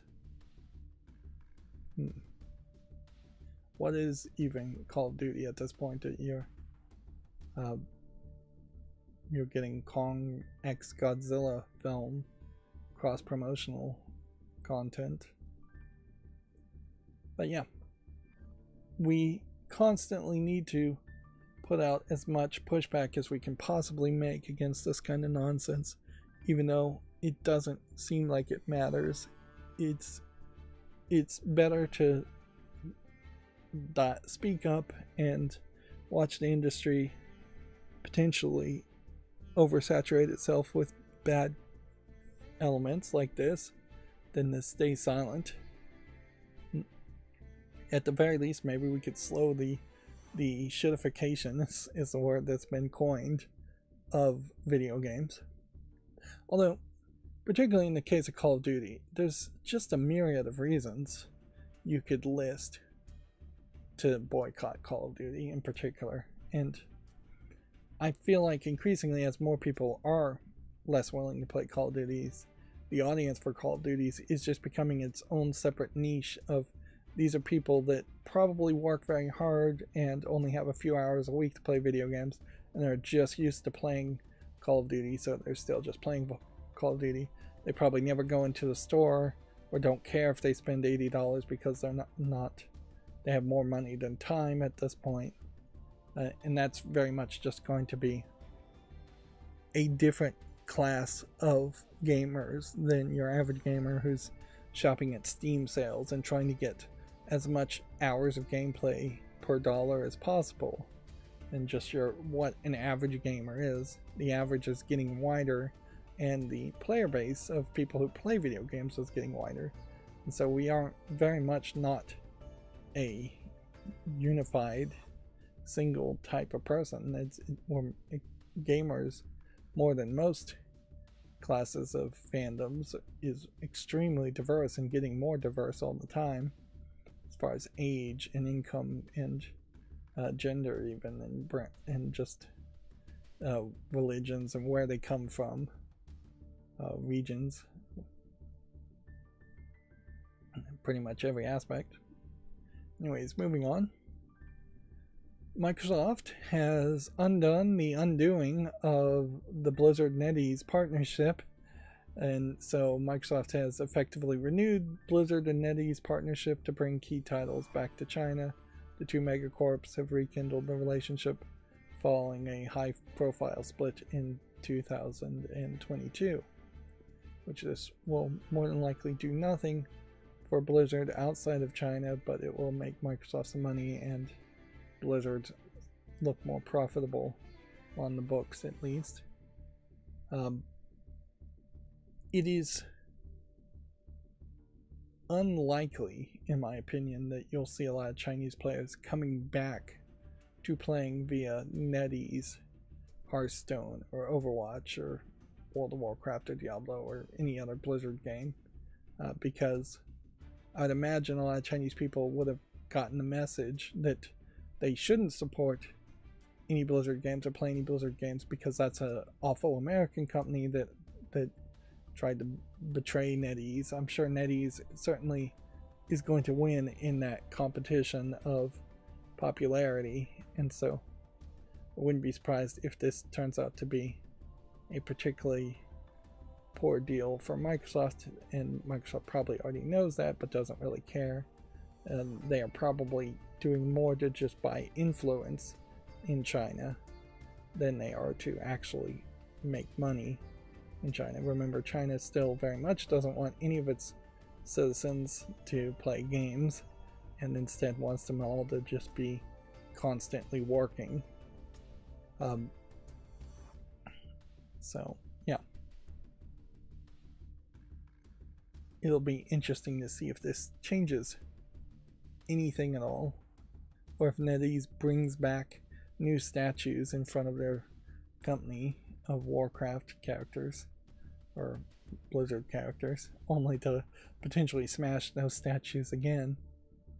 And in fairness, yes, they very publicly put out pictures of smashing the statues, but in reality, if you're going to get rid of a giant statue you've built, you have two opportunities. Either you pay through the nose to have it lifted up by a crane and put on a flatbed and put into some storage facility where it will become a museum piece, or you take it to a flatbed and put it somewhere else where it can be displayed, or you do the cheap option of smashing it into pieces. That's true for basically any statue available. You pay through the nose to try and not break it in transport, or you just admit that it's going to be destroyed. It's actually a little surprising we don't have more museums that are collecting statues.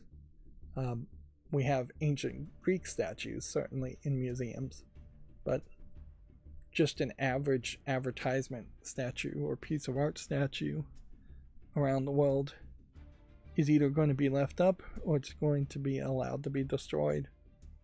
And then the good news on that is most statues are designed to stay around for a very long time, and so they can just keep it where it is, usually exposed to the weather. Anyways, that's getting off topic, and I really don't have a lot of extra time today, so I need to kind of hurry here. Disney Speedstorm's next season pass can only be purchased with real money, not the earned in-game money, which I think we talked about this in the last stream, but that sure seems crappy, for lack of a better term.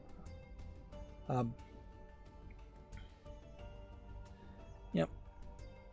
It's a shame that Disney Speedstorm has just been so poorly marketed and poorly released, because on the face of it, a Mario Kart clone on PC that has Disney characters should be a easy success, and it's just not happening because they're trying to make too much money and they're just not advertising it well enough. I wanted to point this out, that with the Fallout TV series, I have seen a significant increase in cosplayers doing pretty easy cosplay. It's pretty easy to make a latex jumpsuit with that, which noticeably that is not something that really happened that much around Fallout 4. So I wouldn't be surprised if we get some news that the Fallout Amazon Prime TV series gets way more viewers than the number of people who bought Fallout 4. That being said, the number of people who bought Fallout 4 would have paid $60 or $70 per person for that game, whereas the number of people who will watch the Amazon Prime TV series are paying maybe $150 a year to have all of Prime Video and all of the other Amazon Prime benefits, including Prime Gaming and Twitch things and all of that. So it's not an apples to apples comparison, and it won't even be an apples to apples comparison even if you could make that comparison, because they're putting the first episode of the Fallout TV series for free on Twitch, and so the bigger number they're going to advertise first is going to be that a massive number of people watched the Fallout episode 1. If Amazon cannot make that claim that it is one of the most viewed videos on Twitch ever, then Fallout is going to have failed miserably. Or if they can't say that the combined views from Amazon Prime and Twitch isn't super high. So we saw that, I think they were EA games, had been listed onto Steam out of the blue, old EA games, like the Red Alert series. Now we're seeing EA Play subscription price going up, which those two stories may be completely disconnected, but to me it does seem to indicate that EA is seeking out ways to make more money. Then you combine it with the rumors that they are potentially slowing down the development of Dead Space 2. I wouldn't be surprised if EA is struggling for cash. If you look here at the games in this image, let's just magnify this. Yeah, Battlefield 2024, Jedi Fallen Order, The Sims, which is a really old game, UFC Fight Club, NHL 23, an old game in It Takes Two, Football Club 2024, Madden 2024, F1 2023, it looks like, Apex Legends, Need for Speed Unbound, Super Mega Baseball 4, never even heard of that one. Then you have the Dead Space remake taking up 2 spaces, Dragon Age Inquisition, Mass Effect. Is this supposed to be Andromeda, or is this a Mass Effect remaster? And then Wild Hearts, which I don't even remember that game. So if I just go through this, the games that seem relevant are the Dead Space remake, which is only slightly relevant. Maybe Apex Legends is still being played. Battlefield is still being played. Sims is an old game, but it's still being played. And Fallen Order maybe is still being played. And then the rest of these are sports games, and your mileage is probably going to vary just on those sports games. They definitely don't feel like they have a lot of tentpole games. And noticeably, if they had just 3 more games to their name to mention, they wouldn't have stretched out these games to take up the extra space. Well, I guess that would have been 4 games. Yeah. EA really, in recent history, has never felt like it was making games as much as it was making ways to take money out of your pocket. It may finally be the case that there's just fewer people who really want to play sports games or who are willing to continuously purchase new yearly releases of sports games that are just incremental improvements at best, or old games, which EA only has so many old games they can lean on. And Star Wars itself is a unique situation where it's hard to maintain fandom around Star Wars when there's just too much bad Star Wars getting released in TV and movies. Star Wars itself is kind of in this weird heyday situation where the best time to be a Star Wars fan would have been maybe 2 or 3 years after episode 6 came out. The first original trilogy, 3, 4, and 5. Yeah, that's what I mean. It was episode 5. Empire Strikes Back, I think is the one. Yeah. Before you had Attack of the Clones being announced. But past the point where you were expecting really to ever see a sequel around Star Wars. That would have been the heyday to be a Star Wars fan, because it's mostly just nostalgia at that point, or fan novels or video games based on the original games, without running into the major complaints that started to happen after 1, 2, and 3, and then the completely different major complaints around 6, 7, and 9. 7, 8, 6, 7, and 8.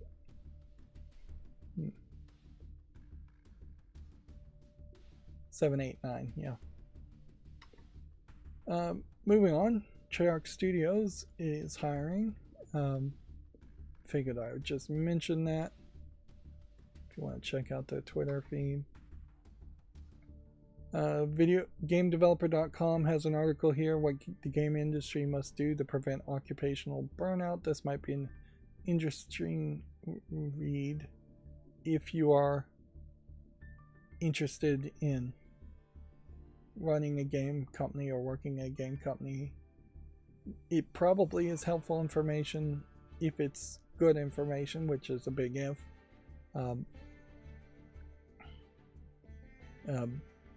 For any industry.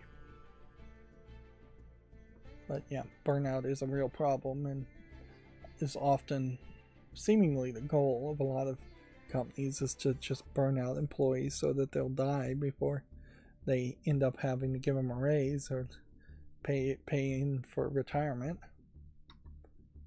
Let's see. The Halo and Destiny veteran Chris O'Dowd has joined Probably Monsters to lead the new studio, or to lead a new studio. The company also has hired a new chief product officer. I assume Probably Monsters is the maker of the RPG games. Sometimes Always Monsters, or its sequel I think was Always Sometimes Monsters. Maybe those are backwards, but maybe not. Interestingly, the new chief product officer is Adam Reimer, who was a veteran media and entertainment executive who worked at Legendary Digital Networks, and he was guiding the development of the Nerdist channels and the Geek and Sundry channels, both of which pretended like they were YouTube channels being run by celebrities and were way more independent than they really were.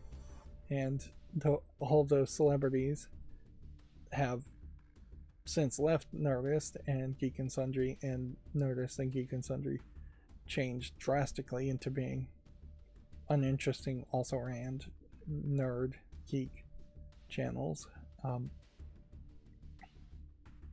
Geek and Sundry in particular was, I believe, doing Kickstarters to fund the development of their videos while secretly being run by a production company. Nerdist. Yeah.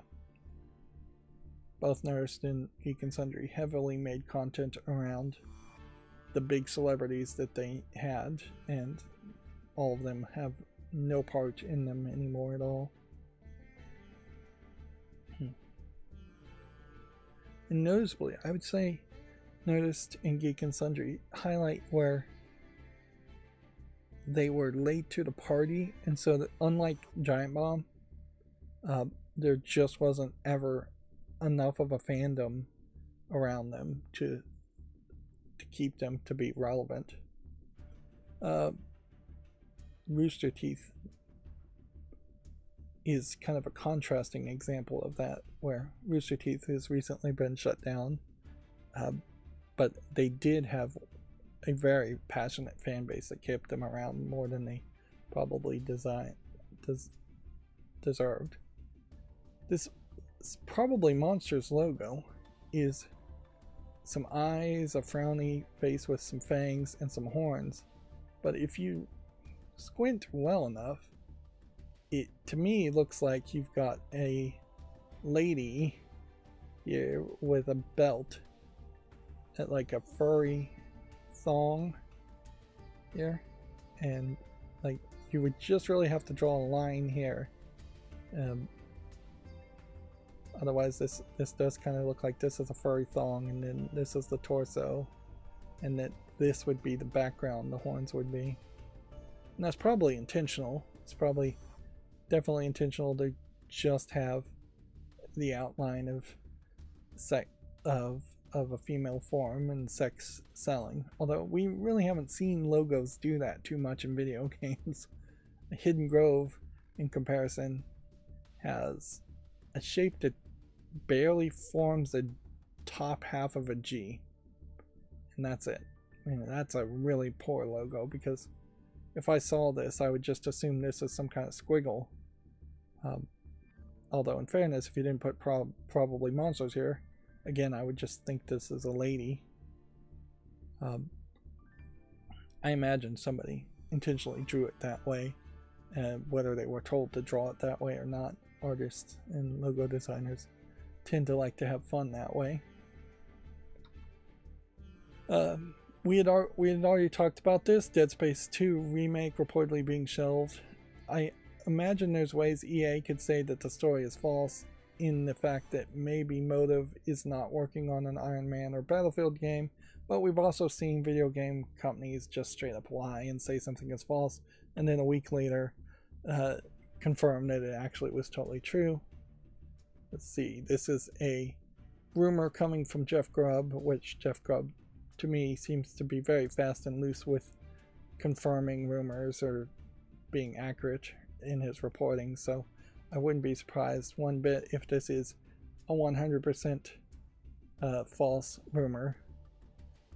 The problem with the new Giant Bomb hiring Jeff Grubb and making him have his own show just around rumors is then there's just this need to have rumors in an industry where there isn't always rumors happening.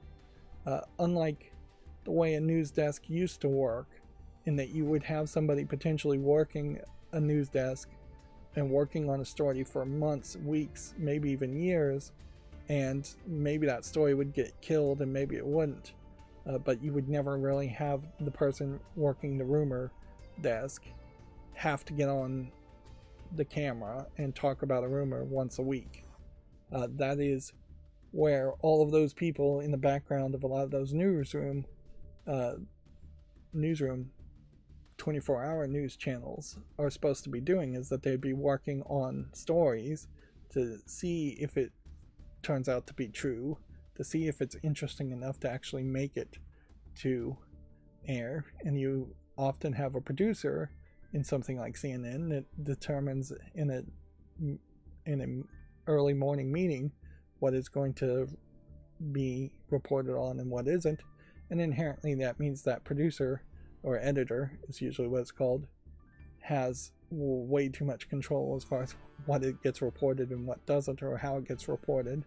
And usually the editor is being severely controlled by the owners of a news station or newspaper, and it's always been that way. Newspapers have always been very much run by rich people to benefit rich people. There's no public funding in running a newspaper. Maybe there should be. But if there was public funding in running a newspaper, I also would wonder if it wouldn't just become government propaganda 100% of the time. Anyways, I can't really go any further towards this rumor, but I didn't really even expect the Dead Space 2 remake to come very quickly. And they might as well not rush it out. It's not like they have an idea for Dead Space 4 that they're super excited about, I'm sure.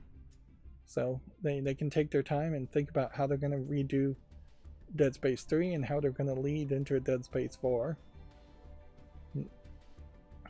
And they are within some unique constraints to make a Dead Space game actually work as a Dead Space game. They can't do like the Wii on rails shooter Dead Space game that nobody really remembers, and they can't do a multiplayer game. They could probably do an asynchronous 4 versus 1 multiplayer game in the Dead Space universe, that probably would work. But the main games in the series have to be part action, part horror, competing against Resident Evil, and always probably going to be second to Resident Evil. They probably should steal some ideas from Resident Evil while they're at it. This isn't video game related, but I've been following this new comic company called Distillery, DSTLRY, and it's been a 1-year anniversary, and they're having a signings.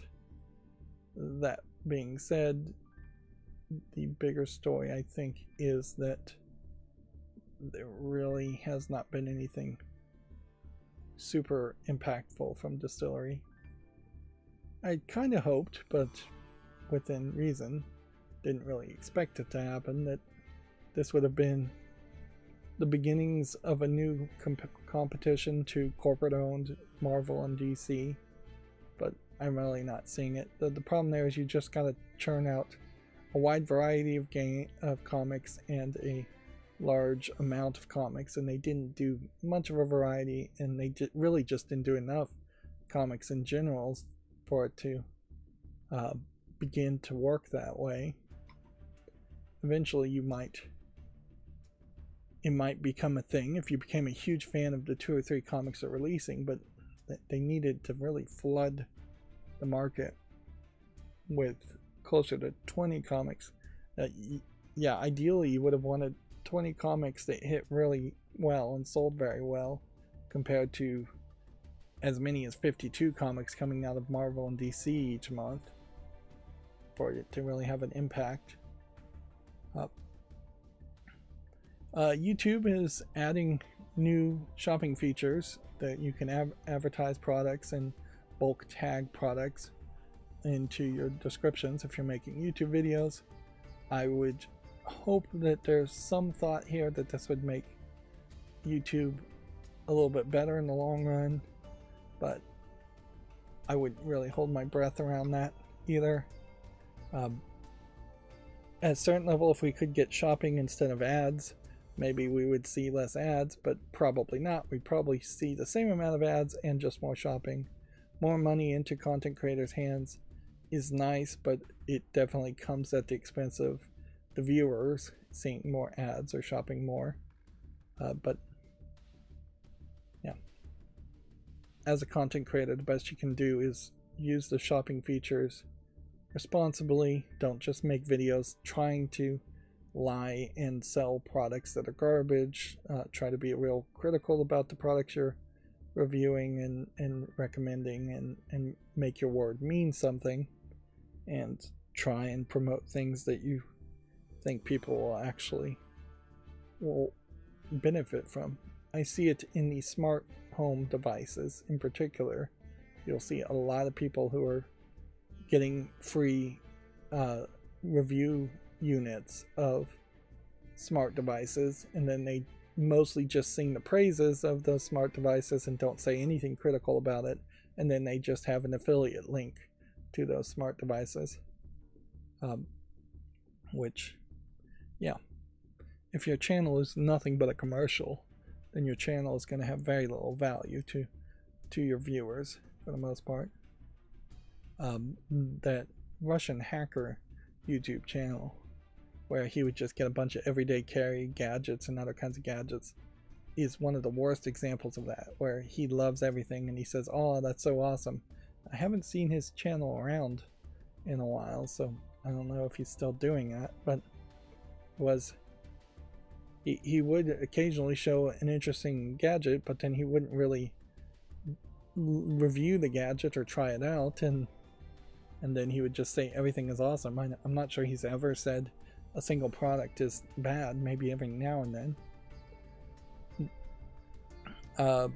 He's probably missing because he has Russian in the name. He probably was downvoted in the algorithm because of that alone. Anyways, Bungie is apparently teasing what's beyond Destiny 2 amid a Destiny 3 speculation, which is ironic since Destiny 1 was supposed to be a game forever that never got a sequel, so now we're talking a Destiny trilogy. The thing that strikes me from an outsider looking in and having never really any interest in playing Destiny and never touching it or really paying any attention to it is it just definitely doesn't feel like they added any level of content or quality to its content that would bring me in to play a third game. I wouldn't expect the third game to be accessible to new players. So it definitely feels like Destiny 3 would be very much like a Diablo 3, where it's just, and unless they are just going to do a full-on reboot for new players, even then I still don't see anything interesting. Like, I can't really tell you the story of Destiny, which is weird. I know that there's a moon object that maybe isn't even a moon anymore, and I know you run around and shoot things, and that's the literal totality of what I know about Destiny. And I should know more. They should advertise it better, certainly. Let's see.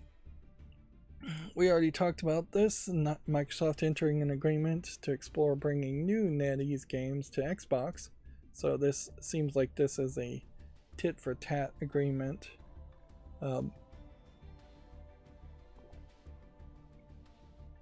Where maybe Microsoft is more interested in bringing NetEase games to the rest of the world than they are interested in Blizzard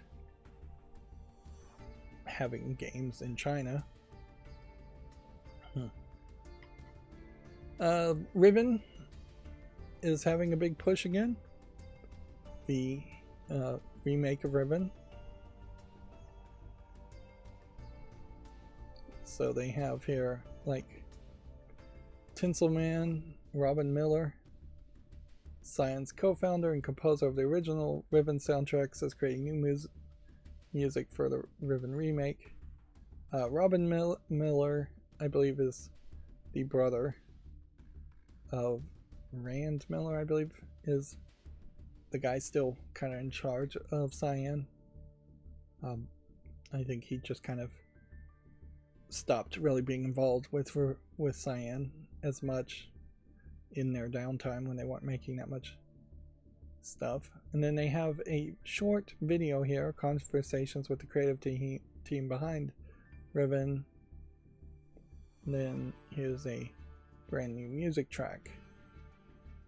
And then of course they were making a meme about the eclipse, which it doesn't even make that much sense because you don't see an eclipse or a moon in this scene in the actual game.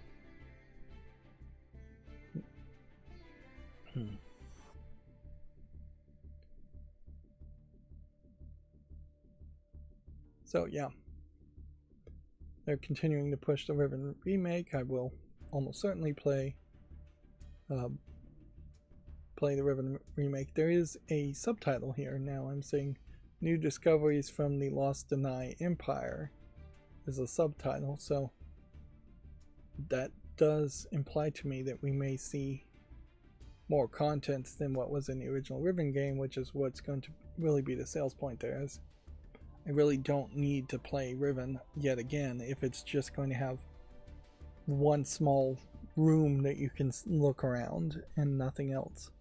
But if they're making new music, then that does imply to me that there might be a lot more. And ideally, I'd like to see Riven either go in a completely different direction or be set in a completely different timeline than the original game, or a different alternate universe than the original game. This is their last chance Cyan has, basically, to try and reboot in a alternate universe style of the Myst series before they are going to have to start to make the Ubisoft games like Myst 3 Exile,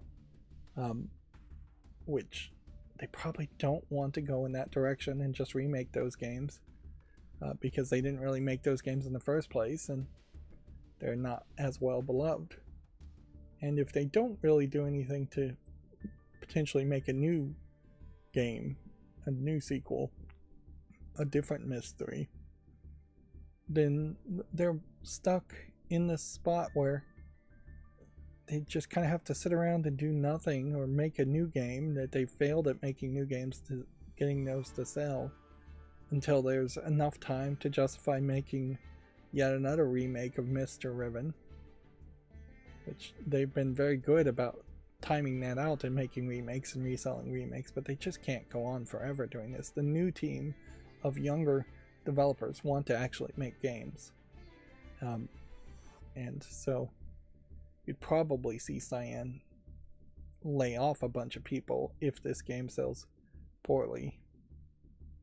But in fact, you might see Cyan lay off a bunch of people as soon as this game gets out the door, just to save money. Yeah, I already talked about Never Alone 2. Let's see, we could look at the screenshots and see if anything looks amazingly different here. Not really. Looks pretty much still the same as Never Alone 1 did. The animation style and the platforming of Never Alone 1 could have used some polish. That's another issue. Certainly it played and looked like a mobile game when really I don't think it ever was released on mobile. Pocket Pair has teased a Palworld Arena player versus player mode. You can see what definitely looks like a Pokemon Arena style lineup, which, yeah, one has to hope though that they actually get that content out quickly. Otherwise, there won't be enough of people who care to go back to Palworld to even give it a chance. If anything, Palworld's legacy seems increasingly likely to be just the fact that they've proven that Nintendo can't or won't sue people for making parody games that have monsters in it, as long as the monsters don't have the exact same name or the exact same appearance of a Pokemon.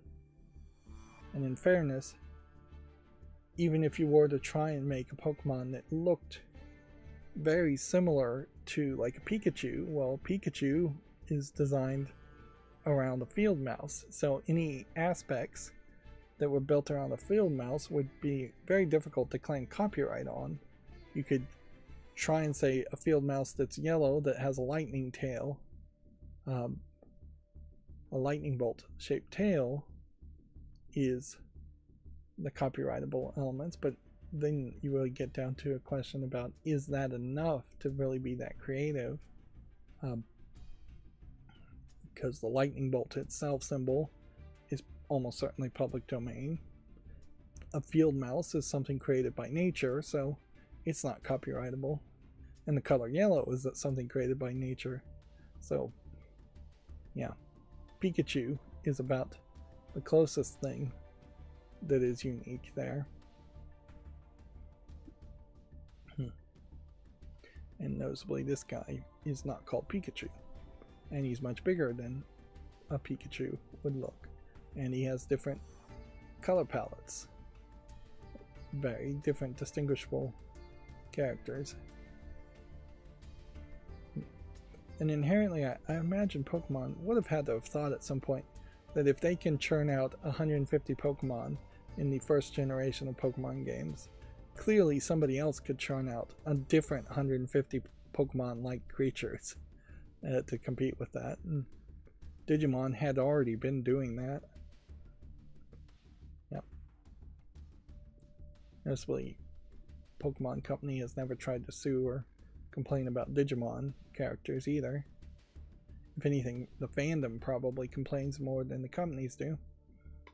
Anyways, moving on. GameDeveloper.com says the Ascend Studios has reportedly furlonged the majority of its staff. The Immortals of Avium Studios allegedly let go nearly 30 of its staff that remained after its layoffs in August of 2023.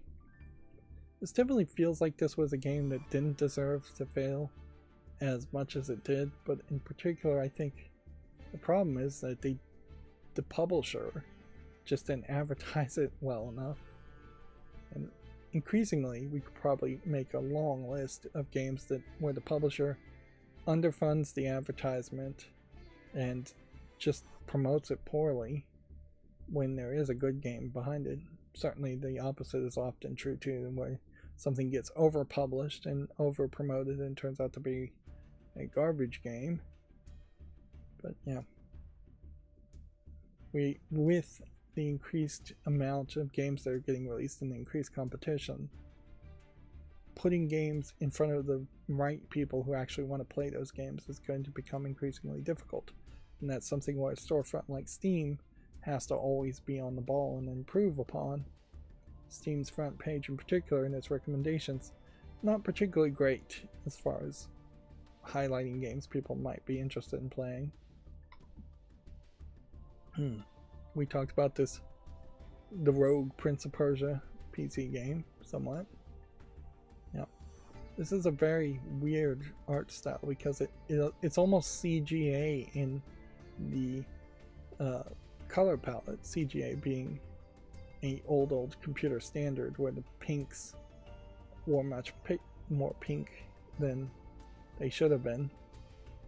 But the problem in particular with the CGA color palette style is that CGA actually looked really good when you hooked it up to a old school tube TV. It got the color palette on that NTSC or PAL signal pretty downright perfect. It just looks terrible when you put it at a computer monitor setup because the color palette and the color responsive ratio on the computer palettes, computer monitors, particularly back then, were just significantly different. So the CGA style in the pink was not something you were ever actually supposed to see.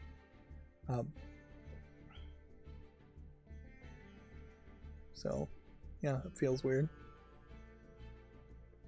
This feels very cartoony, and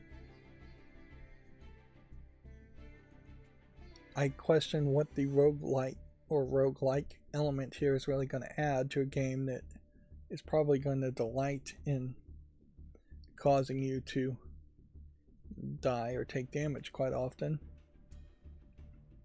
I half wonder if this isn't a game that was in parallel development with the other Prince of Persia game that recently was released, and that maybe this game was even supposed to be a free giveaway or demo of the previous game, because they both look fairly similar in their gameplay styles. Just quickly going over those screenshots.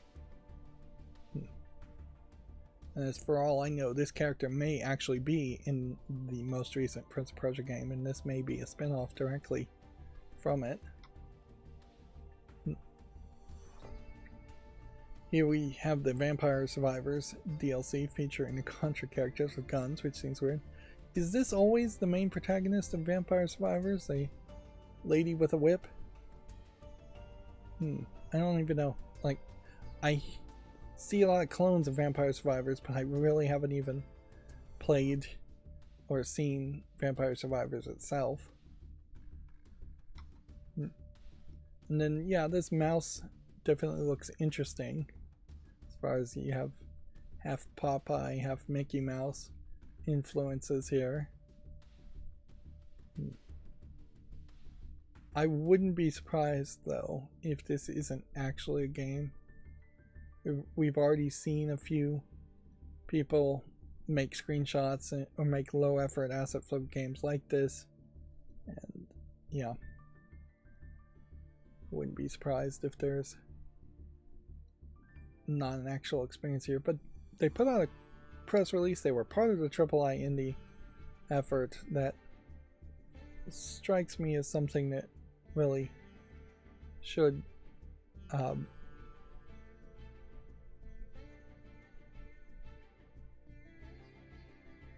yeah, it strikes me as something that they're actually working on and going to do something with.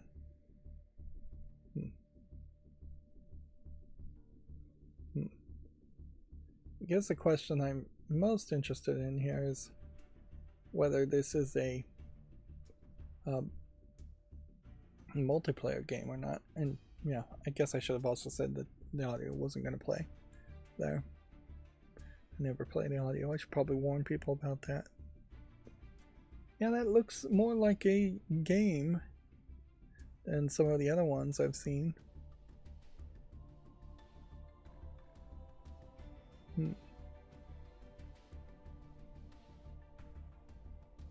I guess it's probably a single player game.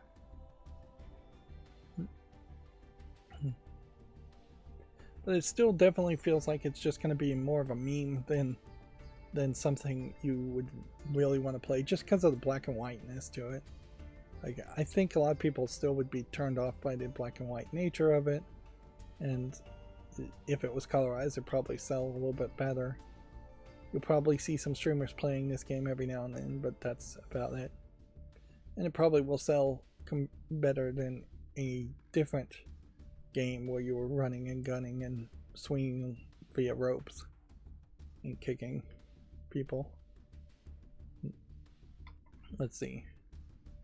Now, Machine Games, which is still working on this Indiana Jones things, put out this video, Happy National Siblings Day, promoting the two daughters of, not Duke Nukem, BJ Blazkowicz. Yeah. In their failed spin-off games that weren't very well received and weren't very interesting. You can see they're both wearing these regenerative armor artifact suits that they crammed into the story and didn't feel like it made a lot of sense in the Wolfenstein reboots. And yeah,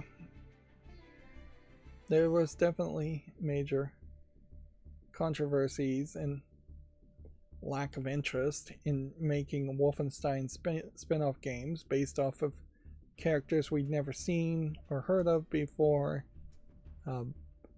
There was certainly a lot of argument on both sides that it was like, oh, Machine Games has gone woke and turned BJ Blazkowicz, a standard of masculinity and perhaps toxic masculinity, into two female sisters. And then there's also been some arguments that Machine Games was just trying to cram down a completely different game down the throats of Wolfenstein fans who weren't buying it, and then Machine Games was complaining about that. Particularly these spin-off games didn't even play the same way as the Wolfenstein remakes. We have not heard any news around the final Wolfenstein game, and there's always been this question as far as, is Hitler going to show up in that third final Wolfenstein game? And if he does, will that be a controversy, or will it be a controversy if he doesn't show up? And I think there's probably a high lack of interest in Machine Games doing another Wolfenstein game.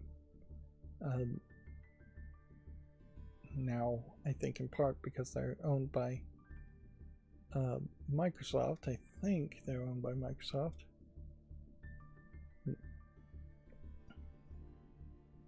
But yeah, they seem to be less interested in finishing that trilogy. Which, yeah. Maybe the Wolfenstein reboot would have been a probably great example of games that should have started to establish the idea of, we're not going to have trilogies anymore, we're just going to have two games, and then we're going to go quiet for a while and then reboot the series with another two games. There's nothing magical about the number 3, and increasingly having 3 games and having a trilogy just means the third game is going to suck. But yeah, I would like to see the Wolfenstein series as it is, the reboot series, wrap up. And we'll see about the Indiana Jones game as far as how actual incredibly fun that is. I can't even name these two characters. Part of the problem is introducing two new characters is an issue. According to GameDeveloper.com, IO Interactive is recruiting a Ubisoft alum Rodrigo Santoro for a James Bond project. Santoro previously worked on the immersive Sims-like game Avatar: Frontiers of Pandora and the Crysis sequels and the first two Division games. We've heard some early talks, a lot of early talks around this James Bond game. It's been a while though, as far as them actually having anything to show. They haven't shown anything, and it might very well just be very early in development, and it might very well have been rebooted 2 or 3 times at this point. So yeah, I talked about earlier the OBS NDI. As far as you can install this on non-lockdown operating systems, but immutable is the word. Operating systems makes it incredibly difficult because you have to also install the NDI runtime, and it just doesn't. It does on the OBS side make that somewhat clear as long as you scroll down and read, but it doesn't make that clear on the Flatpak version of OBS NDI. The NewTek NDI integration software is proprietary. It is clearly the right way you would do it if you were, say, connecting multiple cameras around a football stadium or something. It lets you stream in and out, and it lets you use a filter to get the audio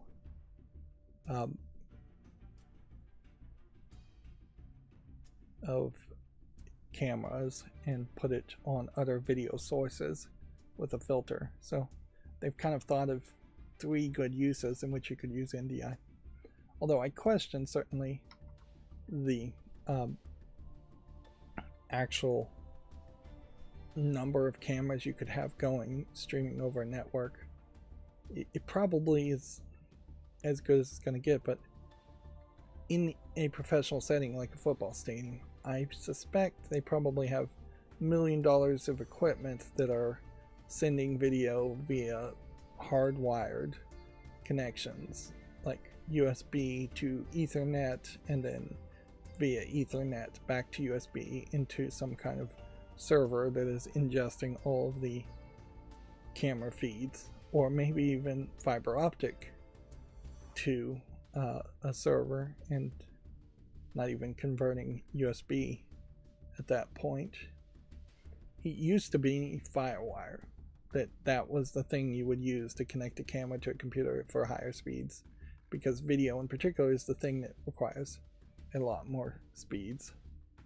But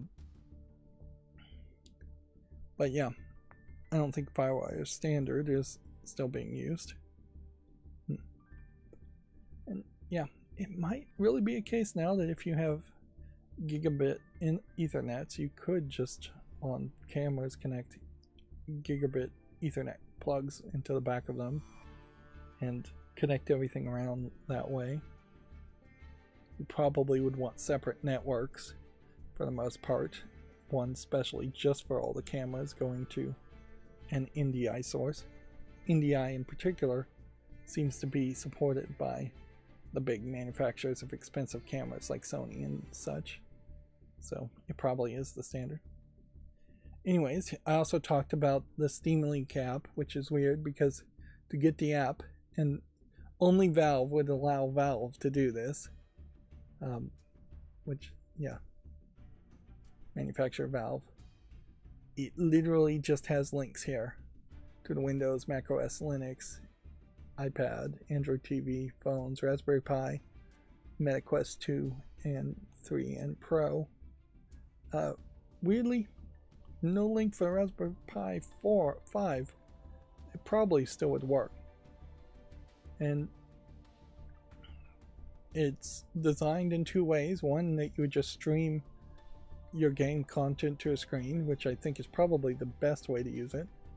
Or the other way is to have, say, a cell phone and connect to your home computer, probably on your local area network. I don't think you're going to do well if you VPN'd into your home from a distant over the internet spot to do it, and I don't think it works through the internet anyways. But yeah. Well, apparently it does, because it says use 5G, and there's just no way you'd go through 5G as far as a connection. It says VR content may only be streamed over a local network.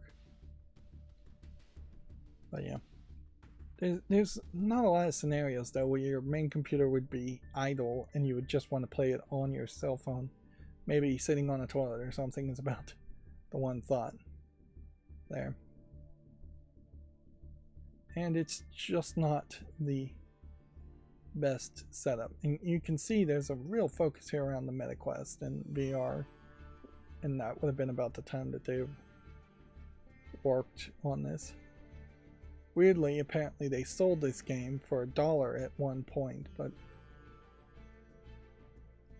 they changed their minds and just made it free, which makes a lot of sense. I would not have spent an extra $1 on the Steam Link to even experiment with it to make sure it worked. But yeah. This is really the only way on a Steam Deck to stream video to a computer, is through Steam's own thing. It's nice that they have that set up. It's weird that Steam Link is not really promoted or shown to new Steam Deck users. There really should be like a tutorial in gaming mode to say, hey, if you want to stream this to your computer, if you want to broadcast yourself that way, you can do it that way. Steam has its own broadcasting system where you could broadcast video of your gameplay to your Steam profile page. I don't think anybody actually does that or would see it, because it's not like broadcasts go anywhere or get promoted like YouTube promotes videos. It would make a lot of sense for them to just integrate Steam Link into the broadcast button, have a broadcast button that's more dedicated, and let you stream either directly to Twitch or YouTube to start with, possibly even Facebook and possibly even Twitter if Twitter becomes a streaming service, possibly Kick even, and then streaming to other devices that can run an app. Now, noticeably here, what you can't do is, while you can do a Chromecast running an Android app or an Android TV running an Android app, you can't just hit a cast button and cast specifically using Chromecast functions. You've got to run the app and launch the app and set everything up. So it's not just as instantaneous as hitting a button and going on one side. It's going to be, you've got to probably bring up the Chromecast on your phone, on your TV, launch the Steam Link app. So more of a hassle than it should be. And weirdly, all I can do with that app is put it on my wish list to kind of remind myself it exists, because I can't mark that I actually own it. Alright, so let's go through all the games that I'm going to make YouTube shorts on here and curate that feed. My computer weirdly reset itself to do a Windows update in the middle of the night, and I've been sleeping in weird times, so I definitely found it strange that to wake up and see my computer's rebooting. See, this looks like this is a lo-fi and chill clone of a game, but it also seems like it might just be a life simulator, in that there's collectibles and costumes and things like that. I almost wonder if this is a cross promotion of a different game called Spirit Cities. But yeah. I'm still getting a decent amount of people commenting on my YouTube shorts and a decent amount of views on that Mutant Boxing League. I feel like there was a game like this before, but this is in VR. So maybe this is a new version.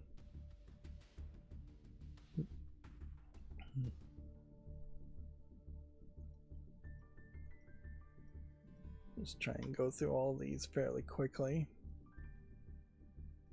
Then we'll do headlines and then I'll be done. I'm running late here.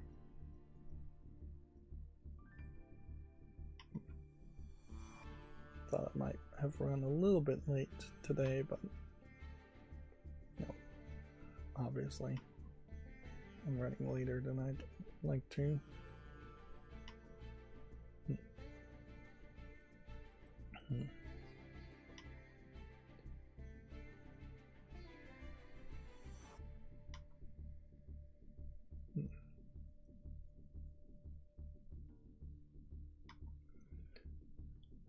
What else? What else? What else?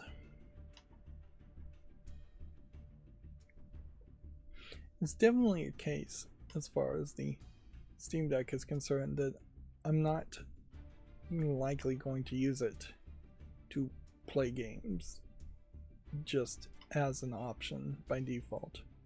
That I'd only play games on the Steam Deck to make footage, in particular to make footage, if the game did not run well on my computer. Otherwise it just makes all the sense in the world to not add all that extra overhead of streaming things via Steam Link and having apps open in networks, or even having the HDMI to USB-C cord and an HDMI capture card. Now, in that last scenario, had I a really strong gaming PC and then a pretty decent streaming recording box, having an HDMI connection in that case and a capture card does make some sense. But while the Steam Deck is pretty powerful as a portable device, it is not anywhere comparable to what a gaming PC can do, even a few years old. This Fractals of Destiny obviously looks like it's trying to seem like it's going to have some lewd imagery here. Unfortunately, it's not getting reviewed particularly well. I wonder if we start to see a few games that look a lot like Stellar Blade.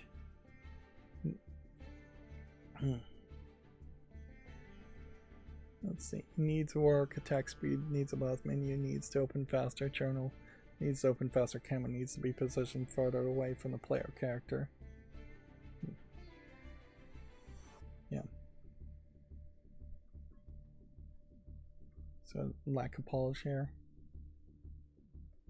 Yeah, I wouldn't be surprised, particularly if Stellar Blade succeeds, that we'll start to see a lot of games, particularly on Steam, that have characters in skin-tight outfits and in more lewd outfits, which is what I would like to see happen, but I'd also like to see the games being good.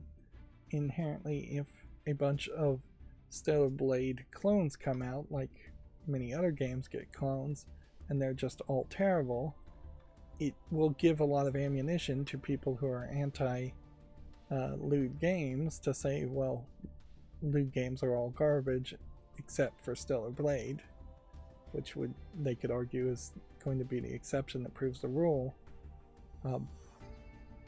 And Stellar Blade has that unique spot and positioning in that the people in charge of making Stellar Blade Shift Up seem to really have a passion on making good looking characters and hopefully good games. Somewhat good games at least. They're not in it just to make a few cheap bucks and leave. At a certain level, Shift Up is the only Korean video game company I can name off the top of my head. So weirdly, Shift Up might just become the de facto biggest video game company in Korea, and the way Korean business is run, that could make them very, very big if need be. Samsung probably does have a gaming division, but I don't think they are making or publishing anything outside of Korea. Samsung is notably the huge corporation that is so big it really threatens the democracy of South Korea, in that if Samsung inherently wanted to cripple the South Korean government, they could probably do it. They're too big of a company with too many fingers and too many pies. I'm going to give this fighting game a chance, even though it probably is nothing.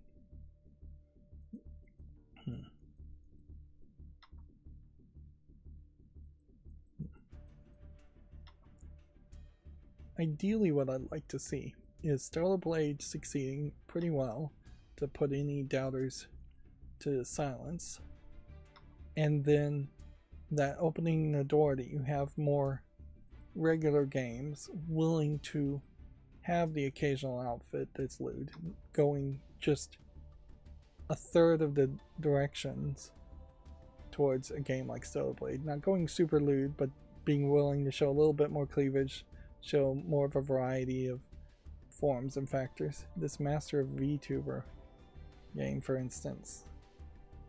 Here's a question. But these are the kinds of games that have always been around here and aren't really being affected by Stellar Blade.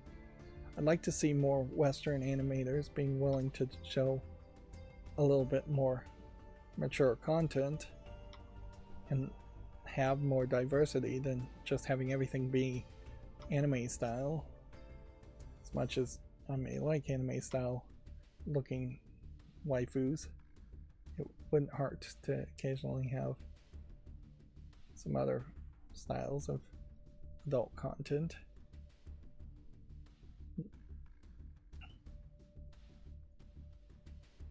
Here's yet another learn Japanese game. Actually, this one doesn't look too terrible, so I'm gonna give it a chance.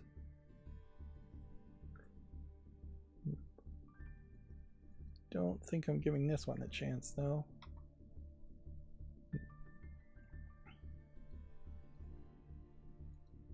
Even with this III initiative announcement, it still is very, very slow as far as announcements for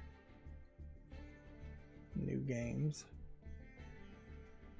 We're gonna see 3 more shoot 'em ups in a row here, because I know this is all the same company, sort of flooding the Steam market, but really they're releasing this as a 4-pack, so you can't really complain that they release 4 games at the same time, intentionally trying to sell it cheaper as a 4-pack. Definitely like to see these only up clones go away.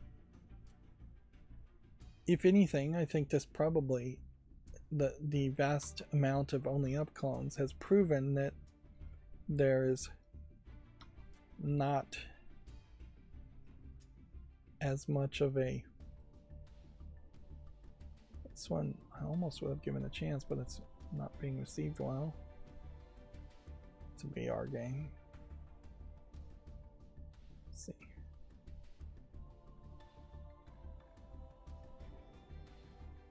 Good ideas, wonky realization.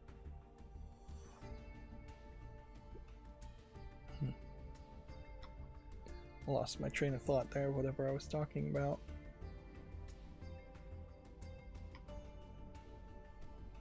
Yeah.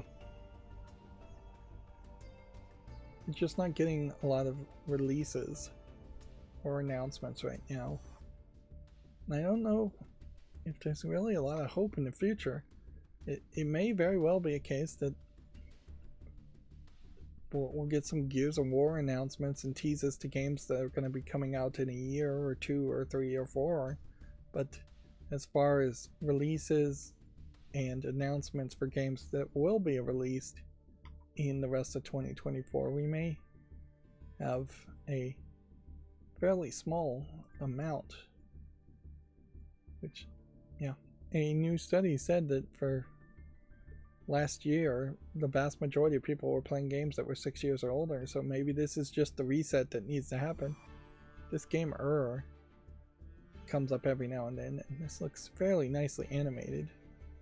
I'm not sure they're 100% sure how you actually played this game originally, but they've made a general good, decent way to play it. It's not much of a game, but it is also one of the oldest games ever to have been found. History stretching over 5 millennia.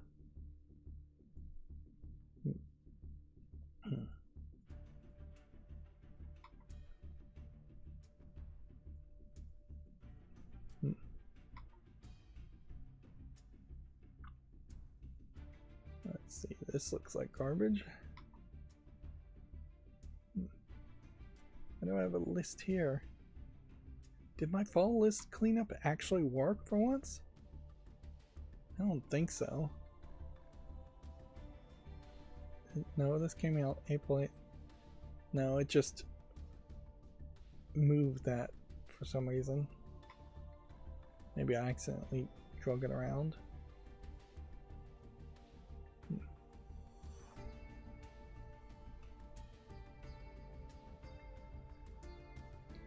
Let's do the Fey realm. Probably nothing, but it's an interesting idea. Increasingly, I think there needs to be a new Disney type company that is willing to do something more, probably make video games around the public domain stories like Alice in the Wonderland. That being said, Disney has some deep pockets, although now would probably be the best time, if ever, to just start to try to make games like that.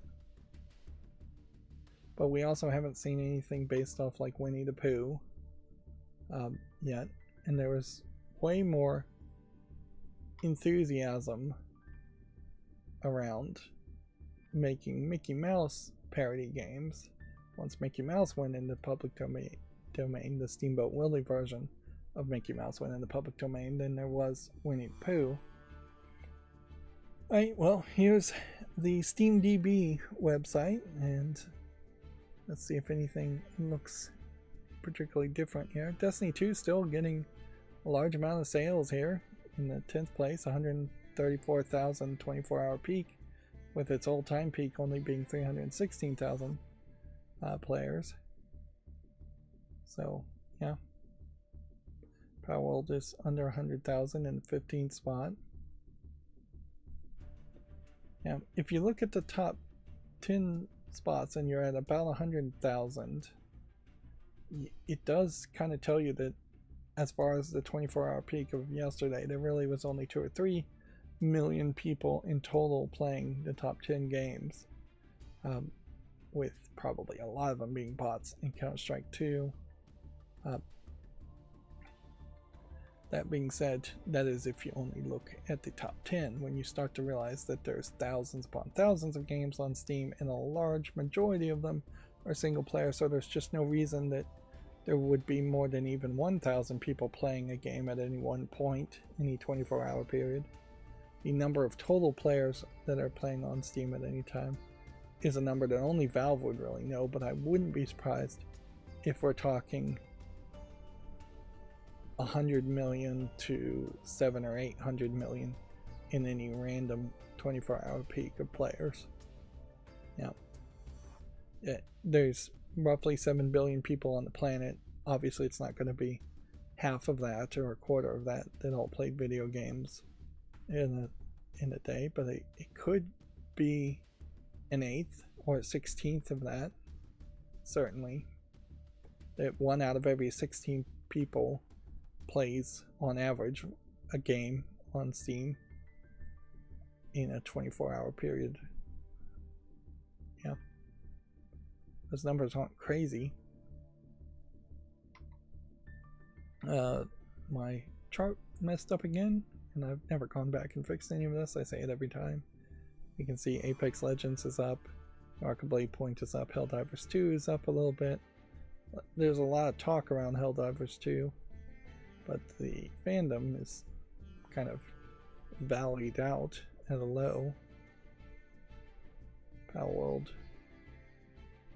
is back down after a little bit of a bump, just up and down, up and down. it definitely doesn't seem like people are playing the particularly highest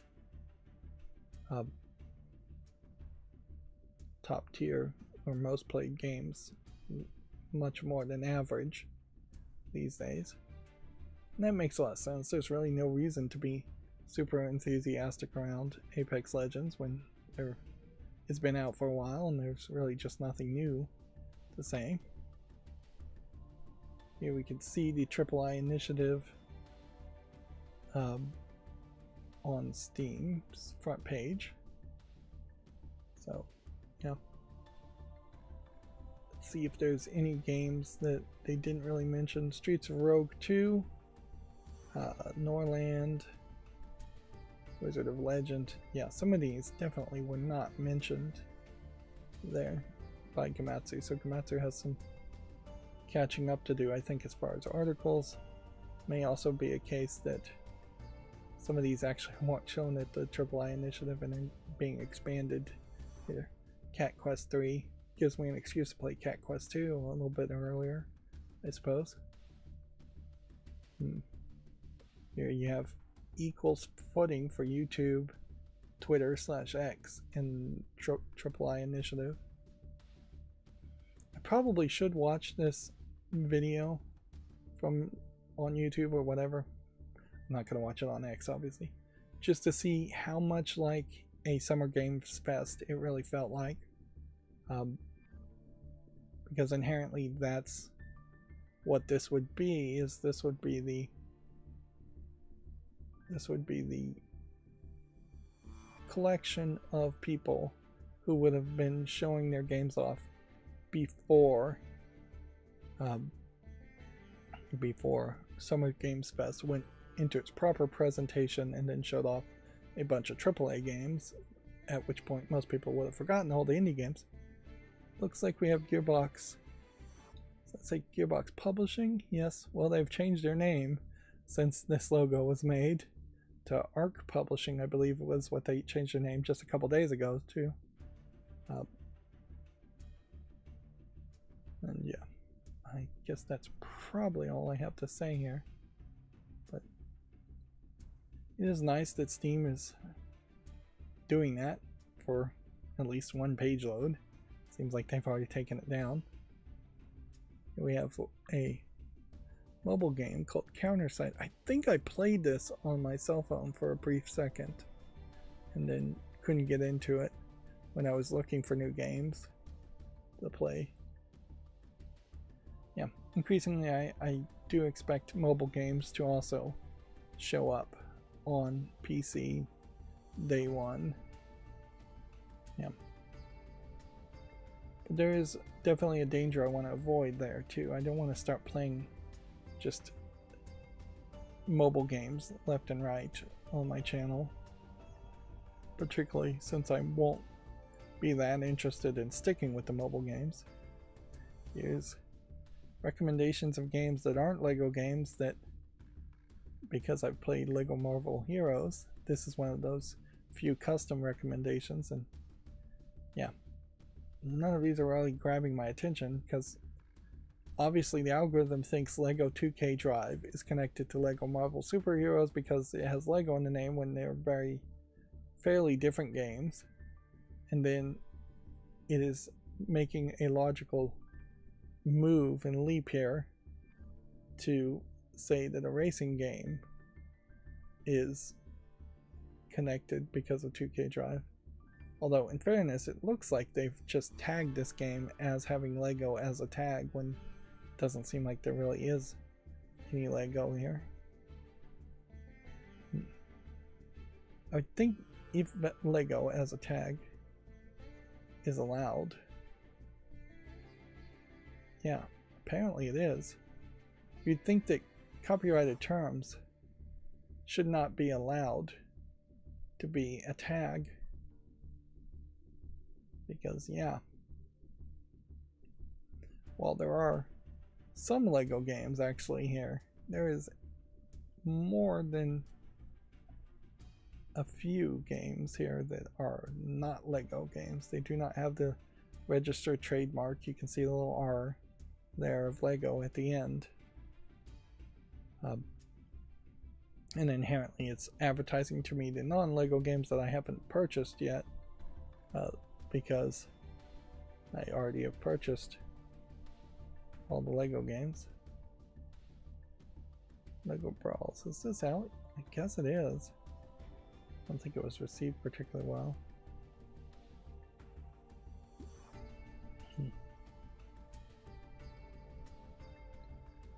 Yeah, it's a decent attempt at the front page of trying to market something to me, whereas your discovery queue is not really trying to market anything to you as far as targeted advertisements. It's literally just trying to show you the newest of games and hope that you'll find something interesting, and then connecting me to games from publishers I've already bought games from puts you in this weird spot where you're just following Warner Brother games and they're saying getting Suicide Squad, or you playing Yu-Gi-Oh! Master Duel, so you play Konami games, therefore Metal Gear Solid Remaster. What is this company even from? I don't even know what this logo is for either of those two, so that's not the greatest way to advertise things. And as far as the new and trending, which could be somewhat useful, it's not a ton here. This Children of the Sun, Botany Manor. Botany Manor catches my attention. It's something I'd like to play. Of course, I really can't afford to buy any games now. I bought a Steam Deck instead. So yeah, choices were made, and now I have to live with those choices. I have plenty of old games certainly to play, and not enough time.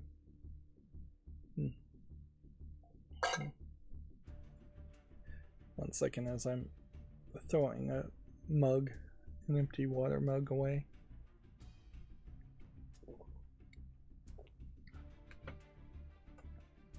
I'm tossing it away, I'm not throwing it in the trash. Alright, let's do these headlines and then be done. The clips are still working. I still need to work on it so it is automated. Chapters I haven't looked at because I didn't automate that step. But yeah, I am making clips, and in making clips it seems like that's helping the algorithm decide to promote my channel more. So I do seem like I'm getting more interactions and more comments in the chat and more people watching. Alright, headlines. Electronic Arts is raising the price of EA Play subscription. Dead Space 2 remake reportedly shelved following a lackluster sales of the first game. April's PlayStation Plus game catalog and classic titles have been confirmed. Let's see if any of those games are really interesting. The fact that Alone in the Dark: The New Nightmares is being added is a little weird. The original PlayStation version of a very old Alone in the Dark, which noticeably nobody has said anything or really reviewed the new Alone in the Dark, even though I think the game is out now. Maybe it hasn't quite been released, but I think it's out, and just people who are uninterested in even reviewing it. Increasingly, it feels like that is the case, that I just don't have any good sources of people actually trying to review games, and I have way too many sources of people trying to talk about video game culture and video game rumors and video game news. Like, the lack of consumer advice is definitely noticeable. Bungie teases what's beyond Destiny 2 amid Destiny 3 speculation. Microsoft enters an agreement to explore bringing new NetEase games to Xbox. It's an interesting situation that NetEase would be potentially even interested in bringing their games to the Xbox, considering how in most other Asian countries PlayStation probably is outselling Xbox significantly, but in China in particular, that their dislike of Sony as a Japanese company may be higher than their dislike of Xbox as a United States company. So they may pick Xbox as being the popular console to play games on. Although I would argue probably in China, PC gaming probably rules supreme, or some other kinds of... Yeah, it's probably PC gaming.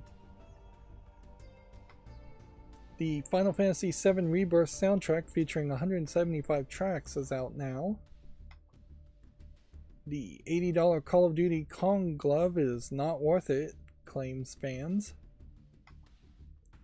Sega is celebrating a fearless year of Shadow with a series of events. This is all working up to the Shadow third Sonic film, which stars Shadow the Hedgehog. Be interesting if the movie series really tried to shift focus to Shadow the Hedgehog. I don't know if the current fandom of Sonic fans would go with that or not. Like, it certainly didn't work when they first introduced Shadow, as Sonic's still around and still super popular. 20 classic SNK titles have been released on Good Old Games. This is they're having a sale around that. The list here are definitely a lot of old SNK games. That Samurai Showdown might be about the only one I really recognize. A lot of the games are somewhat generic. Super Sidekicks, Soccer Brawl. But yeah. I'm not sure if these games have come to Steam, or if they ever would come to Steam, or what state they currently are in as far as being really old games. Disney Speedstorm's next season pass can only be purchased with real money, not in-game earned currency. World of Warcraft Cataclysm Classic release date has been announced. People playing World of Warcraft a second time. I don't think the fans of World of Warcraft are going to be alive by the time they try to reboot and redo classic servers a third time. Yeah. Warcraft as a game series, it certainly has gone in a very different direction than what it was when you were playing the real-time strategy games Warcraft 1 and 2. And so if they were to make a Warcraft 3, which I'd like to see them try, I can't help but expect it to just be full of all kinds of new characters and races and abilities that have been evolved in World of Warcraft, instead of it really just being orcs versus humans in a real-time strategy game. Yep. It would be a tough game to develop, certainly. And if you tried to take all the content and ideas from the World of Warcraft MMO and put it into a Warcraft 3 real-time strategy, that would be a very complicated real-time strategy, I imagine. Anyways, moving on. Palworld players advised not to load multiplayer amid reports of Xbox saves being lost. It feels like this is either the second or third time that Palworld has been released in too buggy of a state to be acceptable. Like, we have seen a lot of stories of save corruption bugs in several games, and it does seem like Xbox and consoles QA is getting worse. Unsurprisingly, since they're laying off QA, and the QA is having to fight to unionize instead of just focus on their job. The physical version of Star Wars Outlaws requires an online connection to install. Well, yep, we've had these controversies before, and Ubisoft has been crappy before in other ways, so yep, we need to just maintain the pressure and keep on complaining as best as we can.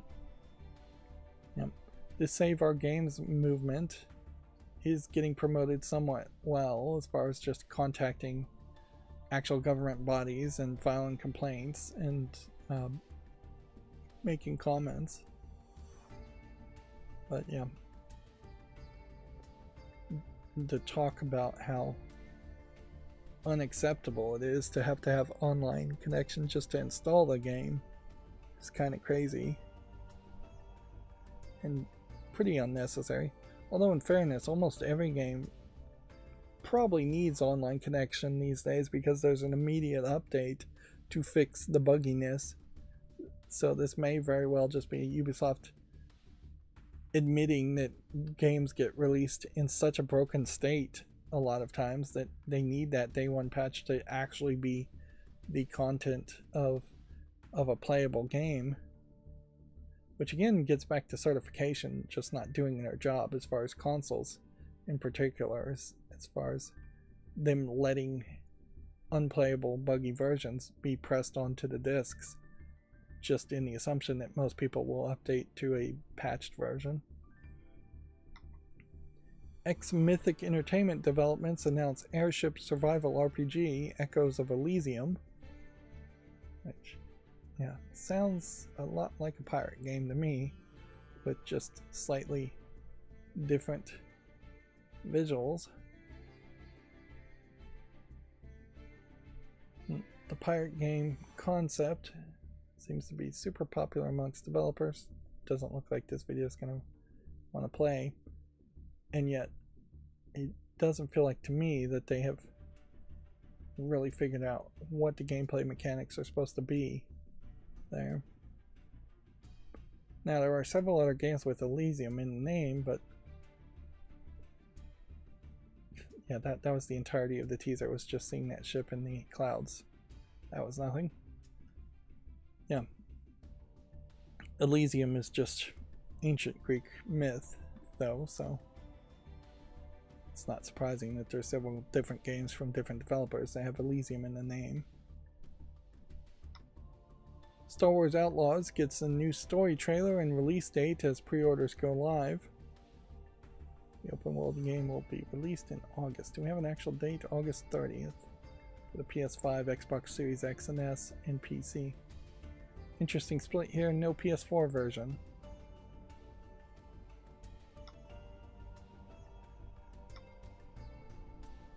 Mortal Kombat 1 Ermac dated with new gameplay trailer. Okay. So I guess they're still making content for Mortal Kombat 1. Not hearing any enthusiasm around it. Although, frankly, I think Mortal Kombat may just have enough momentum still that they can just continuously release games, release new characters now and then, and they'll keep their diminishing fan base around a little bit longer. I don't know what you could really do with Mortal Kombat other than just take a long break and let absence make the heart grow fonder for the game series. Unless you want to straight up do live action footage, which that would be the one thing that would cause controversy enough to get Mortal Kombat back into the reality, is if you could straight up do an animation style that was in no way cartoony and was just live action footage of actual actors fighting and being beheaded with obviously film tricks. Like, you can't make a snuff film and actually show people literally be beheaded, but yeah, if it was hyper realistic, that would cause enough of a controversy and be such a generational leap forward that visually that might catch people's attention.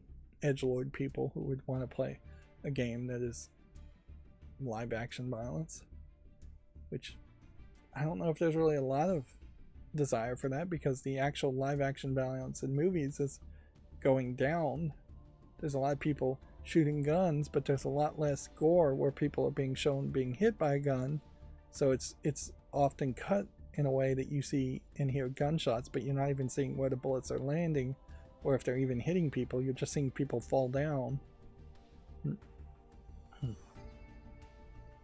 Yeah. You basically would be making a Saw-like movie if you made a live-action Mortal Kombat. And that might work, but it might not. It might make too much of a controversy, frankly. Moving on. Star Wars Outlaws release date leaked ahead of its trailer reveal. So, August 30th, we already know that. Helldivers 2's latest update fixes mission crashing bugs. This is the one game that people are talking about, at least on Reddit, which I know Reddit's not the real world, but it's my closest parallel is that there definitely seems to be a rabid fan base that is getting to the front page talking about Helldivers 2, and I would assume that's a lot of people playing Helldivers 2. So, yeah. But noticeably, Helldivers 2 is not in the #1 spot as far as the most played game in the past few weeks. Gearbox Publishing is now Arc Games. The publisher was not included in the Gearbox sale to Take-Two. Amazon's Fallout show has already been renewed for a second season. Which, yeah, seems like Amazon is definitely trying to be very good at announcing and producing and promoting the Fallout show.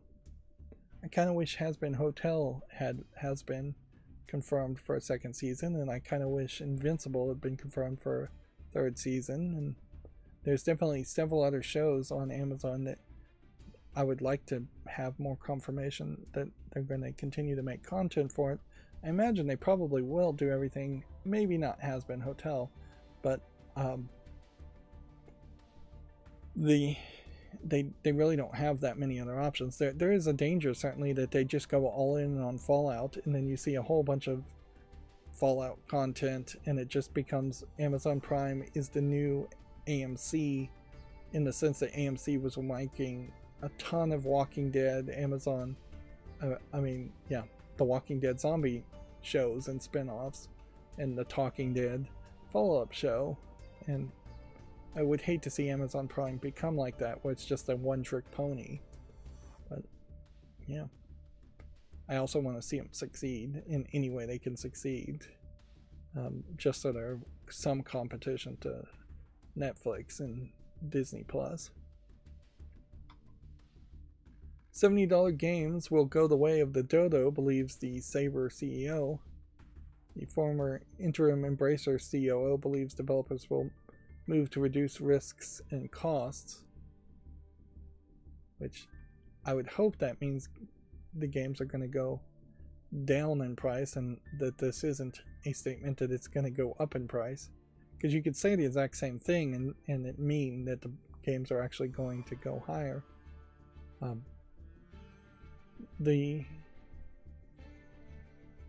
Saber CEO may not have as much insight as you think, though, as far as just the video game pricing industry, since there's so many different companies making those decisions, and they're all greedy, so inherently they want to raise the price, and as soon as one company raises the price, the next company feels less pressure against raising the price.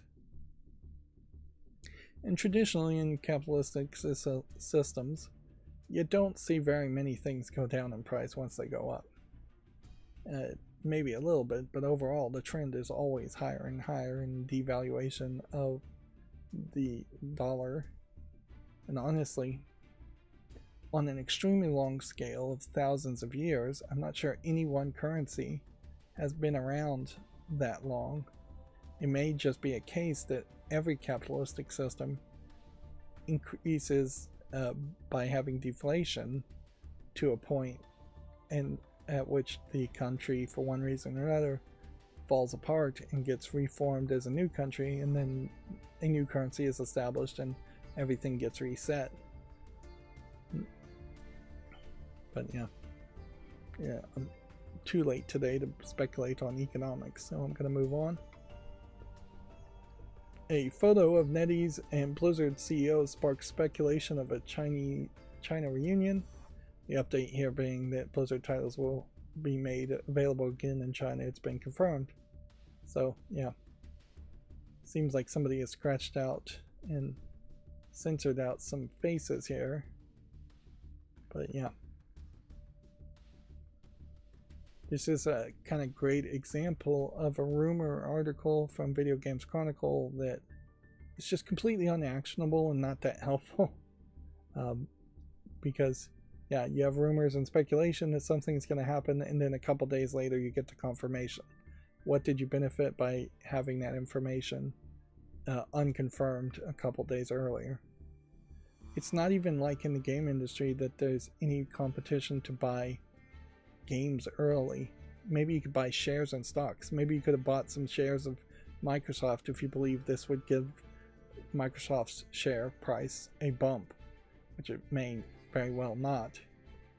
So maybe you could influence the market by having some somewhat insider information here before something's announced. But as far as going to GameStop and buying a game, a Blizzard game is going to be the exact same price today as it was a week ago, as it will be a week from now. All games get released at the same time.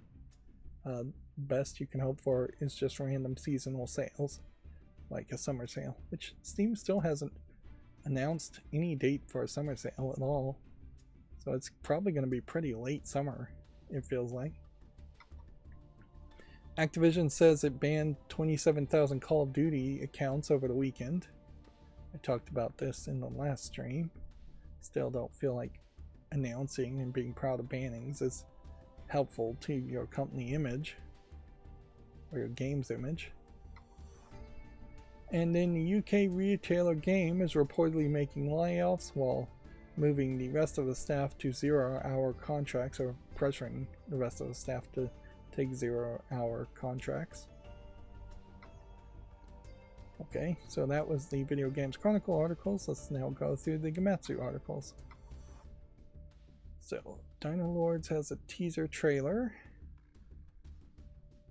What we're looking for here, and we're going to see it more today than usual, is games from the III Initiative having links to Steam so I can put them on the follow list and make YouTube shorts around them. Arcade-inspired isometric shooter Kill Knight announced for the PS5, Xbox Series, Switch, and PC.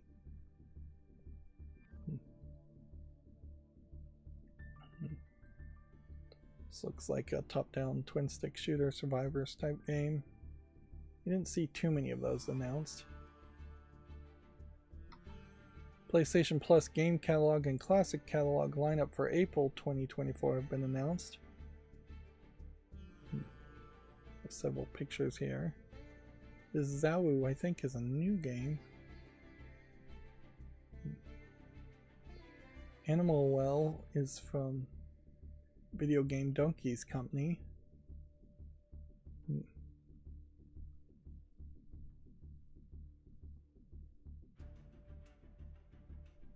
Yeah, do I have anything else to point out here? No, I don't think I do. Reigns Beyond for Switch and PC launches April 17th. This is yet another Reigns game, this time with a sci-fi theme to at least start with.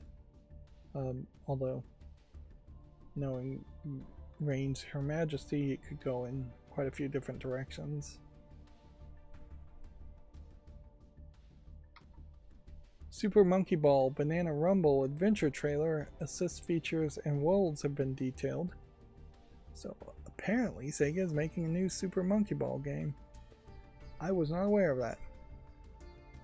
As one thing I guess the Steam Deck might be able to do is it does have gyro controls, so if the Steam Deck became popular enough, or if gyro controls just became standard in all controllers, they're not in Xbox controllers at all, to my knowledge, and I think they're in PlayStation and Nintendo Switch controllers, which I should just see if I can connect a Nintendo Switch to my Steam Deck, Joy-Con to my Steam Deck or not. But yeah, if gyro became more of a thing, Super Monkey Ball games might work a little bit better and might be more playable. Super Monkey Ball games, though, have always felt like little weird experimental games that probably are cutesy and popular in Japan more than they are in the rest of the world. Apparently you can rewind, restart at checkpoints, and use guides, which seems like they are trying to make the game more accessible for newer players. Future noir adventure game Let Bygones Be Bygones launches April 30th. I guess that's probably Byons Be Bygones. Yeah. So assume Bions are some kind of android simulant type things. Definitely has a Blade Hunter. Or is it Blade Runner? Is the name of the movie. Blade Runner, yeah. Has a Blade Runner feel to it, certainly. With the glowing umbrella handles. Although it was actually the sticks that would glow in Blade Runner movie. The Bridge Curse 2, The Extraction for PC launches May 9th. This is another example of a horror game that I would potentially just ignore if it weren't for the fact that they are bothering to put out a press release. Which, my biggest question I guess would be, can we get a general idea of what the Bridge Curse 1 is doing right now? Nope, it's not. No link here to a Bridge Curse 1.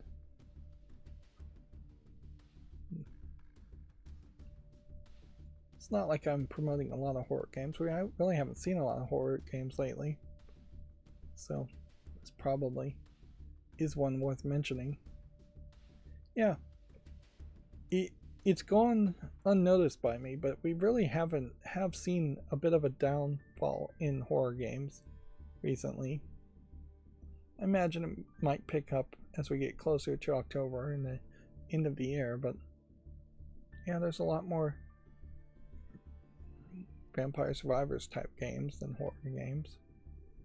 It does just feel like the wrong time for horror in any form of entertainment, though, when it's bright and sunny and you're getting a lot of sunlight in the summer. It really is a seasonal thing. Famitsu's review scores for issue 1845 are available on Gamatsu. They give Doll Explorer a 30 out of 40, which is pretty low. And then UFO Robot Grandizer, the Feast of the Wolves, gets a 32 out of 40, which is what I assume this game is. And that's probably two games that are not coming to the West. Doll Explorer very much could just be a little girl game. Powerful Pro Baseball 2024 to 2025 launches July 18th in Japan. I don't believe these games ever come to the West. Zenless Zone Zero PS5 technical test registration is now available. Now I do know Zenless Zone Zero, the name certainly strikes me, but maybe I've just seen trailers and it hasn't come out yet. It's going to launch via a client download in Epic Games Store, iOS and Android, noticeably skipping Steam for the moment. And I couldn't really tell you what the game is.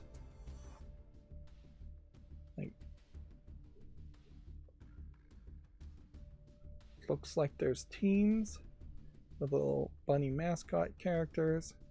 It definitely feels kind of like it's a Danganronpa type game from the visuals, but I don't know if that's really what this is.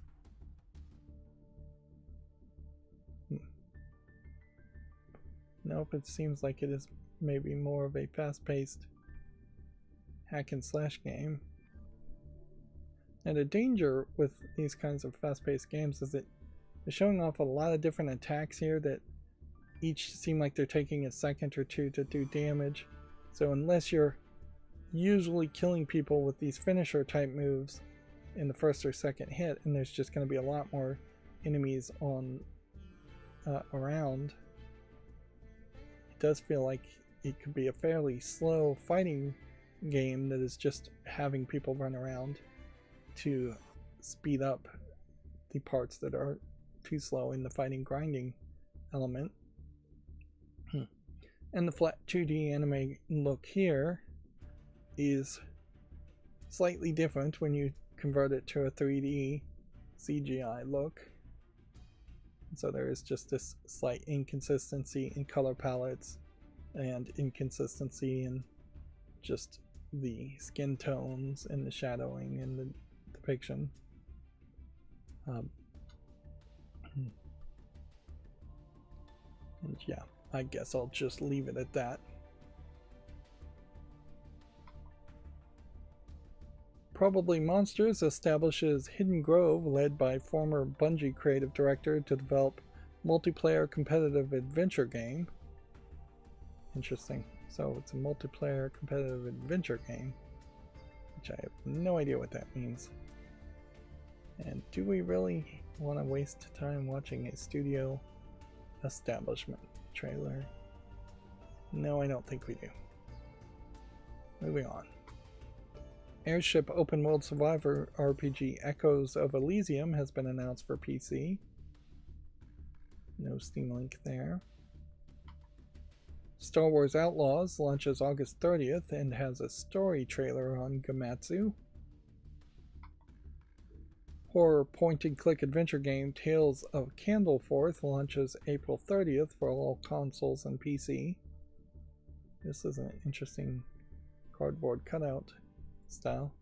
Although I question, how do you make a horror game with that visual style? Guess you could do it, but I feel like it would just be off-putting more than scary. Which, yeah, off-putting works a lot of times for people to be scary anyways. Witchfire Early Access Ghost Galleon update is now available. What is this game, Witchfire? Have I seen this game before? Well, it looks interesting. It is also in early access on the Epic Games Store. So it definitely seems like the Epic Games Store is still paying for exclusives. I don't think anybody is inherently choosing to be an exclusive on the Epic Games Store without getting some kind of pay kickback for it. But yeah, all that really does to me is make me forget games and skip games. It doesn't really motivate me to play a game from the Epic Games Store.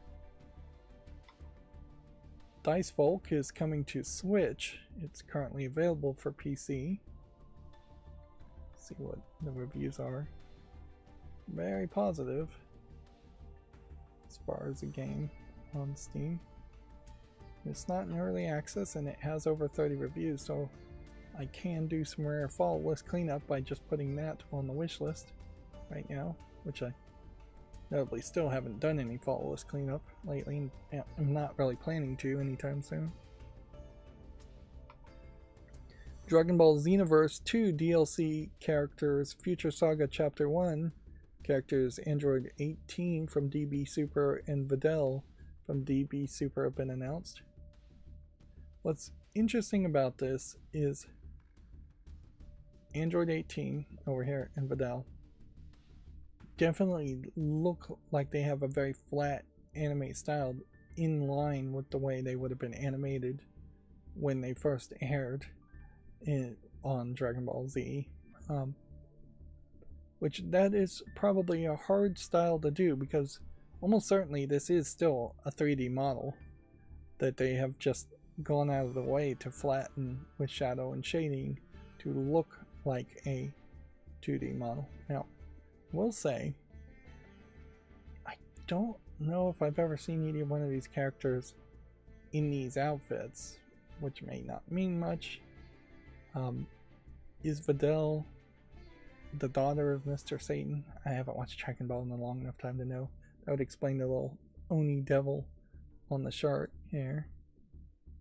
I don't know if Videl really was a fighter, but yeah, I don't know what DB Super really has done either with the stories, if they've changed things around or not.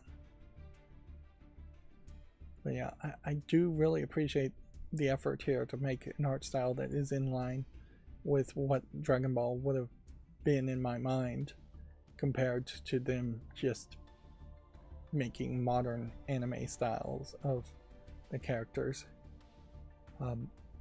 that would make them feel inaccurate, to say the least. Dragon Ball overall seems like it has done a pretty decent job of being fairly consistent in its art style, and so I would hope it would still stay that way, and it probably will. Anyways, moving on. Mortal Kombat 1 DLC character Ermac launches April 16th for Combat Pack owners and April 23rd for all. Ermac, I believe, was one of the secret characters in probably Mortal Kombat 3 originally, if I was to guess. This does give me an excuse, at least, to see where we are at with Mortal Kombat 1. It's teetering around 72% overall, and in the last 30 days it's down to 61%. So it seems like it's really going in the wrong direction.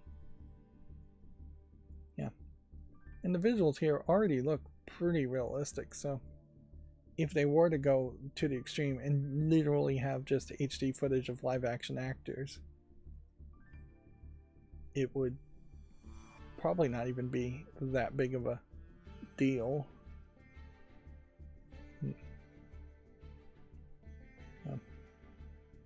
They would probably try and promote the game and create more controversy to promote the game than the actual amount of controversy that would exist. Do I really have a reason, though, to try and, let's see, try and promote Mortal Kombat 1 due to a specific character? No, I don't think so. And the premium edition of this game is $109, and the base version of this game is $70. This is a great example of an overpriced game. And I imagine if it was just cheaper, it's been as low as $35, then if it was just at a base price cheaper, it probably would get slightly less negative reviews. That is probably something somebody could do if you wanted to be an armchair warrior against high prices, buying games, posting a negative review, and then refunding the game might be a way of affecting that. Although I wouldn't recommend that because it probably wouldn't be worth your time, and you can only get so many no questions asked refunds before they start asking questions under 2 hours of gameplay. It'd probably be better to just make a curated group, which I believe there has been a slight update in that somebody else has made yet another curator group, I think against, this time, Black Girls Gaming, highlighting what games they may have had some influence on, which, fine, whatever. I don't think Black Girls Gaming has had any influence either. So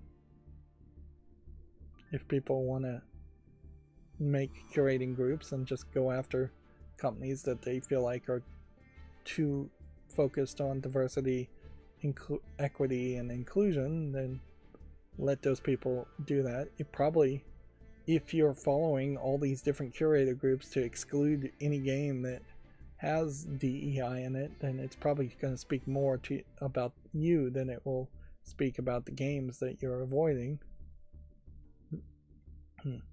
Generally, I would like to think gamers want to have fun, and if all of a sudden you're shifting what is a hobby about having fun into anything else, either as a game player or as a game developer, you've lost the plot.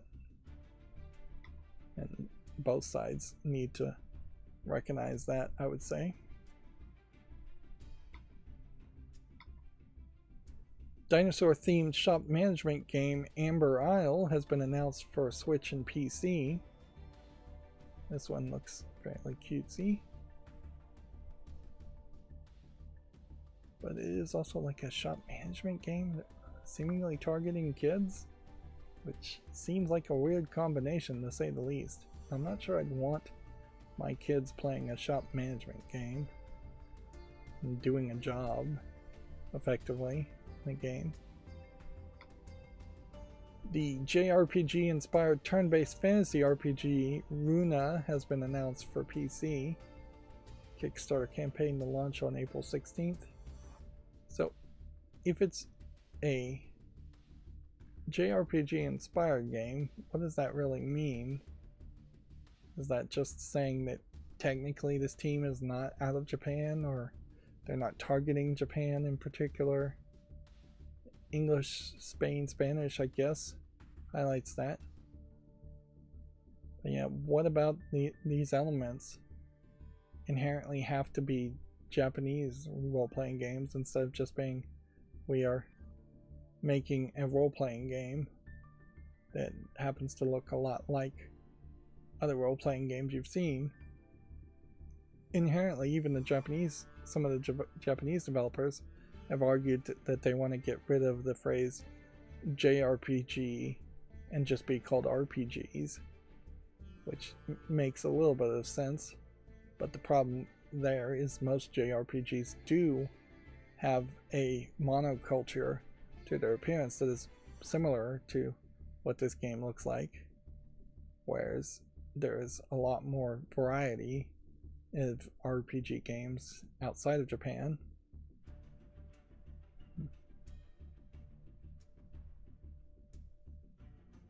There is also interesting hope for Spain and Spanish companies to make video games, and we'll see if there ever is an establishment of a few successful video game companies in either Spain or other Spanish-speaking nations. A lot of Spanish-speaking nations have financial problems or political problems, and so there's not a lot of stability there to make video games a lot of times. World War II real-time strategy game 63 Days has been announced for the PS4, PS5, Xbox One, Series, and PC. This might be an interesting marker in particular around just where, if any, is the fandom of World War II games, because I kind of feel like World War II games have to go the way of the dinosaur. There's just not that many people who are even alive during World War II or have any interest in it at all. Yeah. Ready Steady Ship launches April 19th.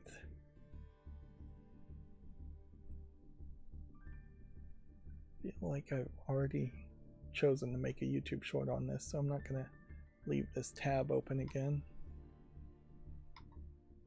Alright, and that would bring us to the GameDeveloper.com, but the GameDeveloper.com articles are still broken. So, yeah, everything's broken. We talked about, I think, all of these stories. Let's just scroll through this and see if there's anything I may have skipped. For the most part, it really is getting to the point where almost every GameDeveloper.com article could just be part of the major news, and then I could just not try and do headlines, although it probably makes more sense to do headlines, and I really don't want to just always talk about GameDeveloper.com stories at the front.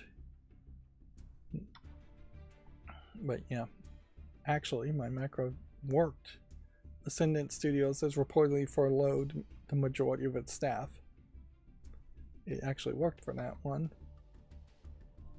Alright, well, that's going to be it for this show. As always, I ask you to like, share, subscribe, and keep on watching.